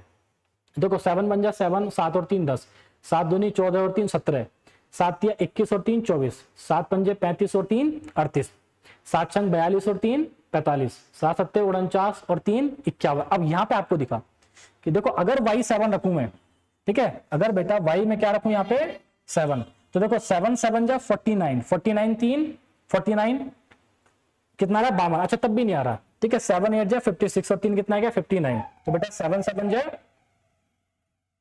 अगर आप यहां पे देखोगे 7 9 जा 63, कितना गया 6, मतलब 7 भी आंसर नहीं है। तो बेटा आंसर पे क्या रहा होगा 9 रहा होगा। देखो दोबारा चेक कर लेते हैं यहाँ पे x y 5 में अगर मैं 9 की मल्टीप्लाई कर रहा हूं, z 9 गया तो नंबर क्या आना चाहिए x 215। उसके लिए बेटा देखो क्या क्या जाएगा 9 5 जा 45, कैरी कितना गया 4। y की ऐसी क्या वैल्यू रखूं कि 4 ऐड करके 1 आ जाए, तो 9 बेटा अगर 1 रखा 9 1 जा 9, 9 और 4 13, 2 रखा 9 दूनी 18 और 4 22, 9 तिया 27 और 4 31, यानी कि y क्या रखा मैंने 3। जब y को 3 रखा तो 9 तिया 27 और 4 31 का 1, कैरी कितना गया 3। अब देखो x क्या रखूं कि जब 9 से मल्टीप्लाई करके 3 ऐड करूं ना तो ये x2 की फॉर्म, यानी कि यहां पे 2 तो आए लेकिन जो x मैंने यहां पे माना है ना वो यहां पे भी आना चाहिए। जैसे मैंने 1 रखा बेटा, देखो 1 रखा तो 9 1 जा 9, 9 और 3 12, क्या इसकी फॉर्मेट में आ रहा है, बिल्कुल आ रहा है। x क्या माना है 1, यहाँ पे x क्या आ रहा है 1। तो आप वैल्यूज देखो, आपको x की वैल्यू क्या मिली 1, y की वैल्यू क्या मिली 3, बेटा z की वैल्यू क्या मिली 9। तो 9 और 3 12 और 1 13, सम पूछा है तो 9 और 3 12 और 1 13, इसका सम कितना आ गया 13। अब देखो आपको लग रहा होगा कि सर ऐसे क्वेश्चंस में टाइम लगता है, बेटा टाइम लगता ही है, या तो आप इसको क्वेश्चन को छोड़ दो, लेकिन अगर आपके पास एग्जाम में टाइम है, अगर आपको लग रहा है तो अगर आप इस क्वेश्चन को बेटा 1.5 से 2 मिनट दे रहे हो ना, ठीक है तो कोई बहुत बड़ी बात नहीं है। ध्यान रखना ये इतने टाइम का क्वेश्चन है, बस आपकी कैलकुलेशन है कि आप कितनी जल्दी मल्टीप्लाई डिवाइड चेक कर पा रहे हैं, दैट्स इट। ये बेटा 1.5 से 2 मिनट का क्वेश्चन है, आपको उतना टाइम इस पे देना है। क्लियर है मेरी बात? ये क्वेश्चन ऐसे ही सोल्व होते हैं, इसके अलावा इनका कोई तरीका नहीं है सोल्व करने का। अब देखो ऐसे क्वेश्चंस बेटा हम स्टार्टिंग से करते हुए आ रहे हैं, मैंने आपको इनका कॉन्सेप्ट बताया है कि कभी ऐसा क्वेश्चन आए कि भाई इतना इतना इतना, अगर 3 नंबर दे जो प्राइम बताए, हमें काम किस पे करना है, उनके डिफरेंस पे। तो अब देखो इन दोनों का डिफरेंस देखो बेटा, अगर मैं n² माइनस 31 में से ये माइनस करूंगा तो कितना गया 2 का, इन दोनों का डिफरेंस यहां से मल्टीप्लाई करूंगा 2 का। तो अगर आपको याद होगा मैंने कुछ नंबर्स लिखवाए थे, ऐसे 3 प्राइम कॉन्जिक्यूटिव जिनके बीच का गैप कितना है 2, तो बेटा ऐसे कितने नंबर है मेरे पास, तो आपको याद होगा 3, 5 और 7। एकमात्र यही ऐसा नंबर है बेटा जिसके बीच का गैप कितना आता है 2 2। तो गैप वाले देखो कितने क्वेश्चन रिपीट हुए हैं कॉन्सेप्ट्स के ऊपर। तो हमें क्या करना है यहाँ पे, उसने पूछा है what is the number of possible values of n। आपसे n की वैल्यू नहीं पूछी, अगर n की वैल्यू पूछा तो कैसे निकालते, देखो n² माइनस 33 क्या रखेंगे 3 के बराबर, तो n² की वैल्यू कितनी आई 36। तो बेटा n की वैल्यू कितनी आई, तो आप देखोगे यहाँ पे n की वैल्यू आई बेटा -+6। ठीक है, अच्छा वही पूछा है what is the number of possible values of n। ठीक है, n², आपसे प्राइम नहीं पूछा कि वो कौन से प्राइम है, प्राइम पूछता तो 3, 5, 7 आपका आंसर हो जाता। आपसे क्या पूछा है पॉसिबल वैल्यूज ऑफ n, तो बेटा n क्या क्या हो सकता है, या तो -6 या फिर n क्या होगा बेटा +6। तो मेरे पास कितनी वैल्यूज है n की, 2 वैल्यूज हैं। आंसर क्या होगा इसका, ब्रावो। ठीक है, ये क्वेश्चन आपको उसी तरीके से करना। अब देखो आप देख रहे होगे, अगर आपने बेटा पहले 4 सेशन देखे हैं, 5 सेशन देखे हैं, तो अब आपको लग रहा होगा कि सर कॉन्सेप्ट रिपीट हो रहे हैं बार बार। ठीक है, उन्हीं कॉन्सेप्ट्स के ऊपर अलग लैंग्वेज में क्वेश्चन आ रहे हैं। अगर हम यहाँ पे बात करें बेटा, उसने क्या बोला है कि there are 48 cricket balls, 72 hockey balls and the 84 tennis balls and they have to be arranged in several rows in such a way that every row contain the same number of balls of one type. What is the minimum number of rows required for this to happen? हो सकता है कि बहुत से बच्चों को ये question पढ़ के लैंग्वेज में समझ ही नहीं आया हो कि सर क्या करना है। तो बेटा अगर याद होगा ऐसे क्वेश्चंस मैंने आपको लिखवाए थे, जैसे बुक सेल्फ की फॉर्म में। ठीक है, गार्डन में जब हम ट्रीज को हम प्लांट करते थे उसकी फॉर्म में हमेशा क्या निकालते थे, अगर मुझे बेटा एक प्लैंक है, ठीक है, मेरे पास जो है कार्डबोर्ड है, ठीक है, जिनको डिवाइड करना है मुझे, मैंने आपको बताया था कि सेंस देखना है कि डिवाइड का सेंस आया तो SCF, मल्टीप्लाई का सेंस आया तो LCM, मुझे इनको डिवाइड करना है बेटा। 48 क्रिकेट बॉल्स को, 72 हॉकी बॉल्स को, 84 टेनिस बॉल्स को, and they have to be arrange in several rows in such a way, मुझे उनको रोज में कन्वर्ट करना है। ठीक है, ऐसे और इस तरीके से करना है कि एक रो में एक वैरायटी आए। मतलब अगर एक रो में मैं बेटा क्रिकेट बॉल डाल रहा हूं ना, तो सब में क्या है क्रिकेट बॉल आ जाए, और हर एक रो में सेम नंबर ऑफ क्या है, हर एक रो में सेम नंबर ऑफ बॉल्स हैं, तो और एक तरह की है बस। तो अगर ये दिख रहा है, मतलब मैं 48 क्रिकेट बॉल को, 72 हॉकी बॉल्स को, 84 टेनिस बॉल्स को इक्वली डिवाइड कर रहा हूं, क्योंकि एक रो में एक वैरायटी आ रही है। और बेटा ऐसे मुझे क्या करना है, ठीक है, रोज में डिवाइड करना है। तो इस तरह के क्वेश्चन में ध्यान रखो बेटा, हमेशा क्या निकालना होता है SCF। तो आपको बेटा 48, 72 एंड 84 का क्या निकालना है, यहाँ पे SCF निकालना है। अगर देखो मुझसे पूछा होता कि एक रो में कितनी बॉल रखी, तो वो आंसर होता है इन तीनों का SCF। कितनी रो बनी, SCF से तीनों को डिवाइड करके हम ऐड कर देंगे लाइक। तो अगर बेटा मैं इसका SCF निकालूं तो आप देखोगे कि सर ये 12 चौक 48, 12 इसको डिवाइड कर रहा है, 12 छंग 72 एंड 12 सत्ते 84। तीनों में कॉमन क्या है, यहाँ पे 12, यहाँ पे 12, यहाँ पे 12, क्या 4, 6, 7 में कुछ कॉमन है, कुछ कॉमन नहीं है। तो इन तीनों का SCF कितना गया 12। ये 12 क्या रिप्रेजेंट कर रहा है कि हर रो में, अच्छा यही तो पूछा है what is the minimum number of rows required for this to happen. अच्छा मिनिमम नंबर ऑफ रोज पूछा है बेटा, एक रो में कितने प्लांट आ रहे हैं, कितनी बॉल्स आ रही हैं बेटा, एक रो में कितनी बॉल्स आ रही हैं, 12 बॉल्स आ रही हैं। तो 48 अगर मेरे पास क्रिकेट बॉल है तो 48 क्रिकेट बॉल में, और एक रो में कितनी बॉल्स है बेटा 12, तो इन क्रिकेट बॉल्स की 48 क्रिकेट बॉल्स की कितनी रो बनेंगी बेटा, 4 रो बनेंगी। ऐसे अगर मैं 72 पे जाऊं तो 72 हॉकी बॉल्स में अगर बेटा एक रो में 12 बॉल्स है तो कितनी बॉल्स बनेंगी, यहाँ पे कितनी रो बनेंगी 6। ऐसे ही बेटा मैं टेनिस बॉल की बात करूंगा तो टेनिस बॉल की कितनी बनेंगी 7, तो 6 और 4 10 और 7 17, मतलब टोटल कितनी रो बनेंगी बेटा 17। ठीक है, अब देखो ये क्वेश्चन बेटा आपने क्लास में करा होना चाहिए, तब आपको ज्यादा आसान हो जाएगा समझने में कि एचसीएफ कब निकालते हैं, एलसीएम कब निकालते हैं। The HCF of two natural number m and n is 24 and their product is 552. How many set of values of m and n are possible? m और n की ऐसी कितनी वैल्यूज हो जाएंगी सेट में? तो देखो मैंने क्या बताया था, नंबर ऑफ वैल्यूज निकालने के लिए काम किस पे करते थे बेटा, क्या गिवन है मुझे, दो नंबर की मल्टीप्लाई एंड दैट इज 552, और इन दोनों का एचसीएफ ए और बी का एचसीएफ कितना है 24। तो देखो अगर इसका एचसीएफ 24 है तो इसको लिख सकते हैं 24 इंटू फैक्टर 1, और इसको लिख सकते हैं बेटा 24 इंटू फैक्टर 2, जो किसको डिवाइड करे, ये 552 को डिवाइड करे।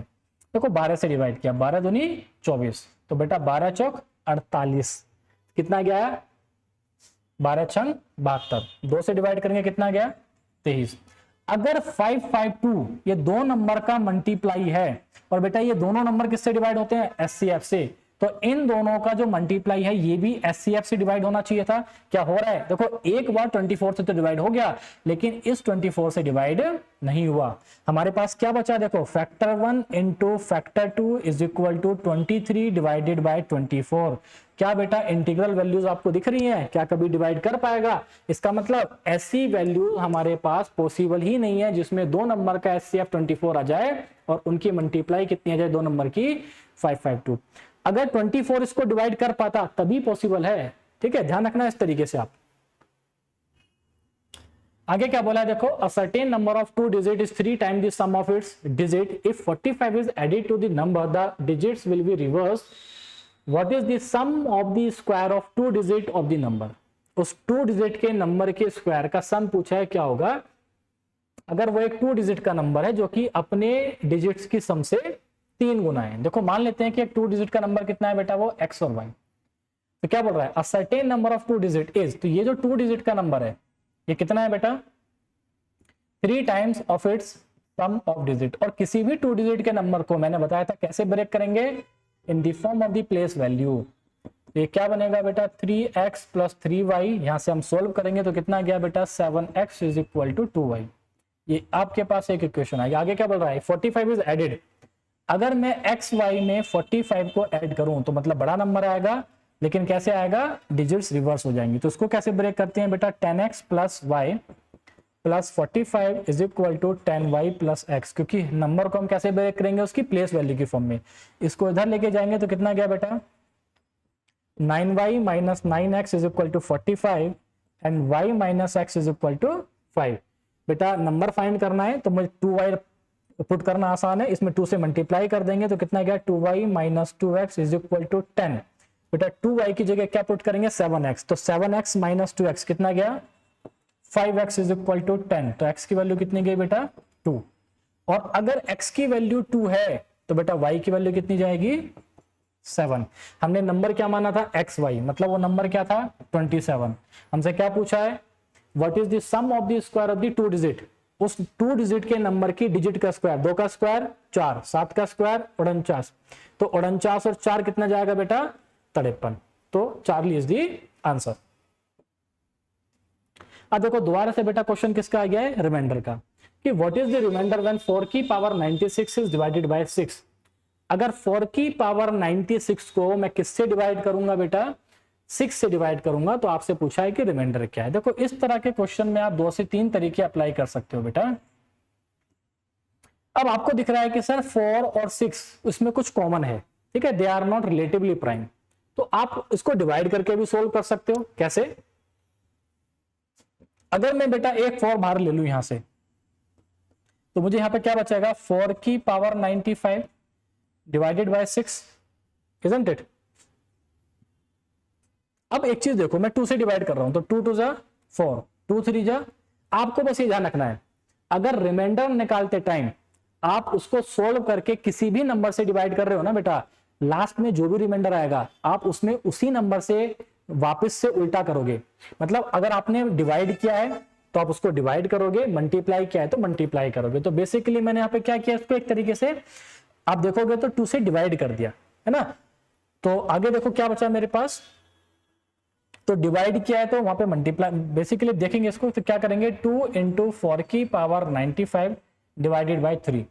अब रूल क्या था कि इंडिविजुअल डिवाइड करेंगे, तो बेटा 2 को डिवाइड किया तो रिमाइंडर कितना आया 2। यहां पे अब देखो 3 से डिवाइड किया तो रिमाइंडर कितना गया 1, तो 1 की पावर 95 1 आएगा, रिमाइंडर कितना गया बेटा 2। देखो लेकिन मुझे क्या बनाना है 6 से रिमाइंडर निकालना था, ये रिमाइंडर किससे है 3 से, तो बेटा 6 बनाने के लिए मैं ऊपर नीचे क्या कर दूंगा दोबारा से 2 से मल्टीप्लाई, तो कितना गया 4/6। यानी कि अगर मैं इस एक्सप्रेशन को 6 से डिवाइड करूंगा तो रिमाइंडर क्या आएगा बेटा 4 आ जाएगा। ठीक है, इस तरीके से आप क्वेश्चन को अप्रोच कर सकते हो। ध्यान रखो जिससे मल्टीप्लाई कर रहे हो लास्ट में उसी से मल्टीप्लाई करना है, जिससे डिवाइड कर रहे हो लास्ट में उसी से मतलब डिवाइड करना है, मतलब उल्टा करना होता है बेसिकली। मल्टीप्लाई किया तो डिवाइड करोगे, डिवाइड किया तो मल्टीप्लाई करोगे। क्लियर है मेरी बात? तो मैंने 2 से डिवाइड किया तो यहाँ पे मुझे 2 से मल्टीप्लाई करना है। कॉन्सेप्ट क्या है कि मुझे 6 बनाना है, क्योंकि मुझे रिमाइंडर 6 से चाहिए, 3 से नहीं चाहिए। वो तो हमने अपनी मर्जी से उसको 3 बनाया ताकि रिमाइंडर हम आसानी से फाइंड कर पाए। क्लियर है मेरी बात सबको? ये इसी तरीके से आप अप्रोच करोगे। अब देखो बहुत टाइम बाद बेटा 2000 आपने देखे होंगे, ये 10, 9, 6, 7 में ऐसे क्वेश्चन आए थे। दोबारा से क्वेश्चन रिपीट हुआ है कि इस तरह के क्वेश्चन में मैंने आपको क्या कॉन्सेप्ट बताया था कि आपको कुछ नहीं करना बेटा, आप छोटे वाले नंबर से बड़े वाले नंबर को डिवाइड करो। जैसे 13 को मैं डिवाइड करूंगा किससे 37 से, कितनी बार जाएगा 13 या 39, ज्यादा चला गया 13 दूनी 26। बेटा रिमाइंडर कितना गया यहाँ पे, ये जाएगा 1, यहाँ पे गया 11। अब क्या करो इस 11 से दोबारा से 13 को डिवाइड करो, जैसे एचसीएफ निकालते थे बेसिकली हम। ठीक है, तो बेटा 11 एकम 11, रिमाइंडर कितना गया 2, तो अब किससे डिवाइड करेंगे 11 को। ऐसा तब तक करेंगे जब तक मेरे पास रिमाइंडर कैसा ना जाए 0। बेटा 2 5 जा 10, रिमाइंडर कितना गया 1, तो किससे डिवाइड करेंगे 2 को, तो 1 2 जा 2, यहाँ पे रिमाइंडर कितना गया 0। ये क्या रिप्रेजेंट कर रहा है, देखो जब मैंने पहली बार डिवाइड किया तो ये है बेटा मेरा पहला एडिशन, पहला एडिशन कितना है 2, तो यहाँ पे भी देखो कितना है 2। जब मैंने इसको दूसरी बार डिवाइड किया ये, तो ये वैल्यू क्या रिप्रेजेंट कर रहा है सेकंड एडिशन, तो सेकंड एडिशन कितना है x, यानी कि ये कितना है बेटा x। थर्ड जब तीसरी बार डिवाइड किया तो क्या रिप्रेजेंट करेगा तीसरा एडिशन, दैट इज y, तो ये कितना है बेटा y, और नीचे हमेशा क्या बचेगा z, तो ये क्या यहाँ पे z। क्या पूछा आपसे, then what is z equal to, तो बेटा z की वैल्यू आपके हिसाब से क्या है 2, and that is your answer. आपसे ये भी पूछ सकता था इस क्वेश्चन में कि what is the value of x plus y plus z। आपसे ये भी पूछ सकता है what is x into y into z. आपसे ये भी पूछ सकता है यहाँ पे कि x square plus y square minus z square, any combination of x y z. लेकिन यहाँ पे आपको एक्स वाई जेड आसानी से निकालना आना चाहिए। इसको निकालने का तरीका ये है, बस आपको पता होना चाहिए कि डिवाइड करके आपको क्या मिल रहा है यहाँ पे, and that's it, and that is your answer. Bravo बेटा। नेक्स्ट क्वेश्चन देखो, अच्छा क्वेश्चन है, ठीक है, ये सिंप्लीफिकेशन का क्वेश्चन है, आप इसको बेटा सर्च का क्वेश्चन भी कह सकते हो। बेसिक सिंप्लीफिकेशन है, आप सोल्व करोगे आंसर आ जाएगा। लाइक आपको ऊपर दिखा कि 5 प्लस रूट 10 है, छोड़ देते हैं, ठीक है, नीचे काम करते हैं। बेटा देखो 5 रूट 5 एज इट इज छोड़ दो, माइनस। अब मैं 20 को देखूं तो मैं इसको लिख सकता हूं 5 इंटू 4, और 4 को जब मैं बाहर लेके जाऊंगा तो कितना जाएगा बेटा 2 बाहर आएगा, तो दैट इज ये बन गया बेटा 4 रूट 5 माइनस। अगर मैं 32 को देखूं तो मैं इसको लिख सकता हूं बेटा 2 की पावर 5, या मैं इसको लिख सकता हूं एक तरीके से 16 दूनी 32। तो 16 दूनी 32, जब 16 को बाहर लेके आऊंगा तो कैसे जाएगा बेटा माइनस का 4 रूट 2 प्लस मेरे को क्या दिखा यहाँ पे 25, तो सॉरी 50 को क्या लिखूंगा बेटा 25 इंटू 2, 25 दूनी 50। आपको स्क्वायर रूट की फॉर्म में उनको बाहर निकालना है, तो 25 को जब रूट से बाहर निकालूंगा तो कितना जाएगा बेटा ये 5 रूट 2। बस आप क्वेश्चन को सोल्व कर दो। ये कितना है देखो बेटा 5 रूट 5, ये कितना है 4 रूट 5, तो नीचे क्या बचेगा यहाँ पे root 5।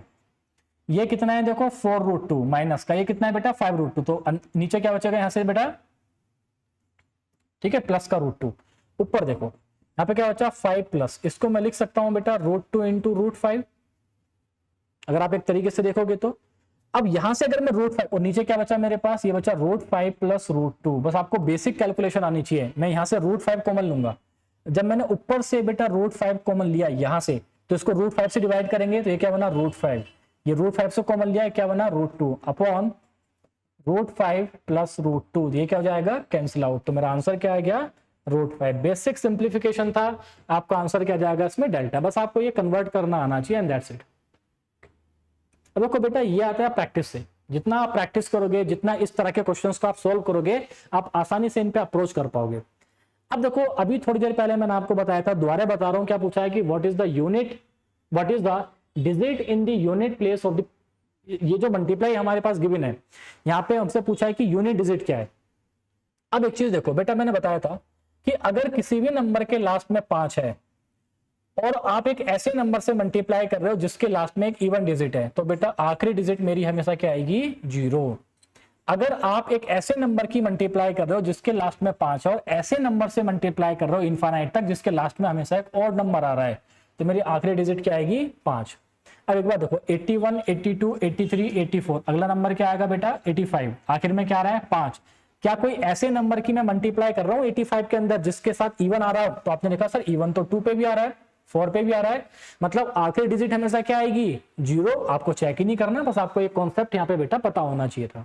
That's it, that is your answer. अब आपको देखो बेटा अगेन सिंप्लीफिकेशन का क्वेश्चन है, देख के एक बार को लगेगा कि सर टफ है, लंबा जा रहा है।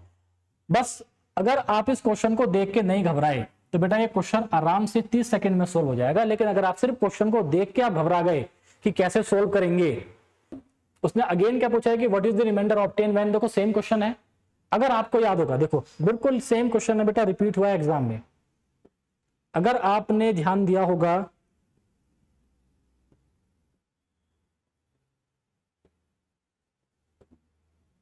ये देखो सेम क्वेश्चन था 2014 के सेकंड में। क्या क्वेश्चन था कि भाई 1 2 3 5 4 5 2 3 2 4 5 1 को 12 से डिवाइड किया। अब आप यहां पे देखो,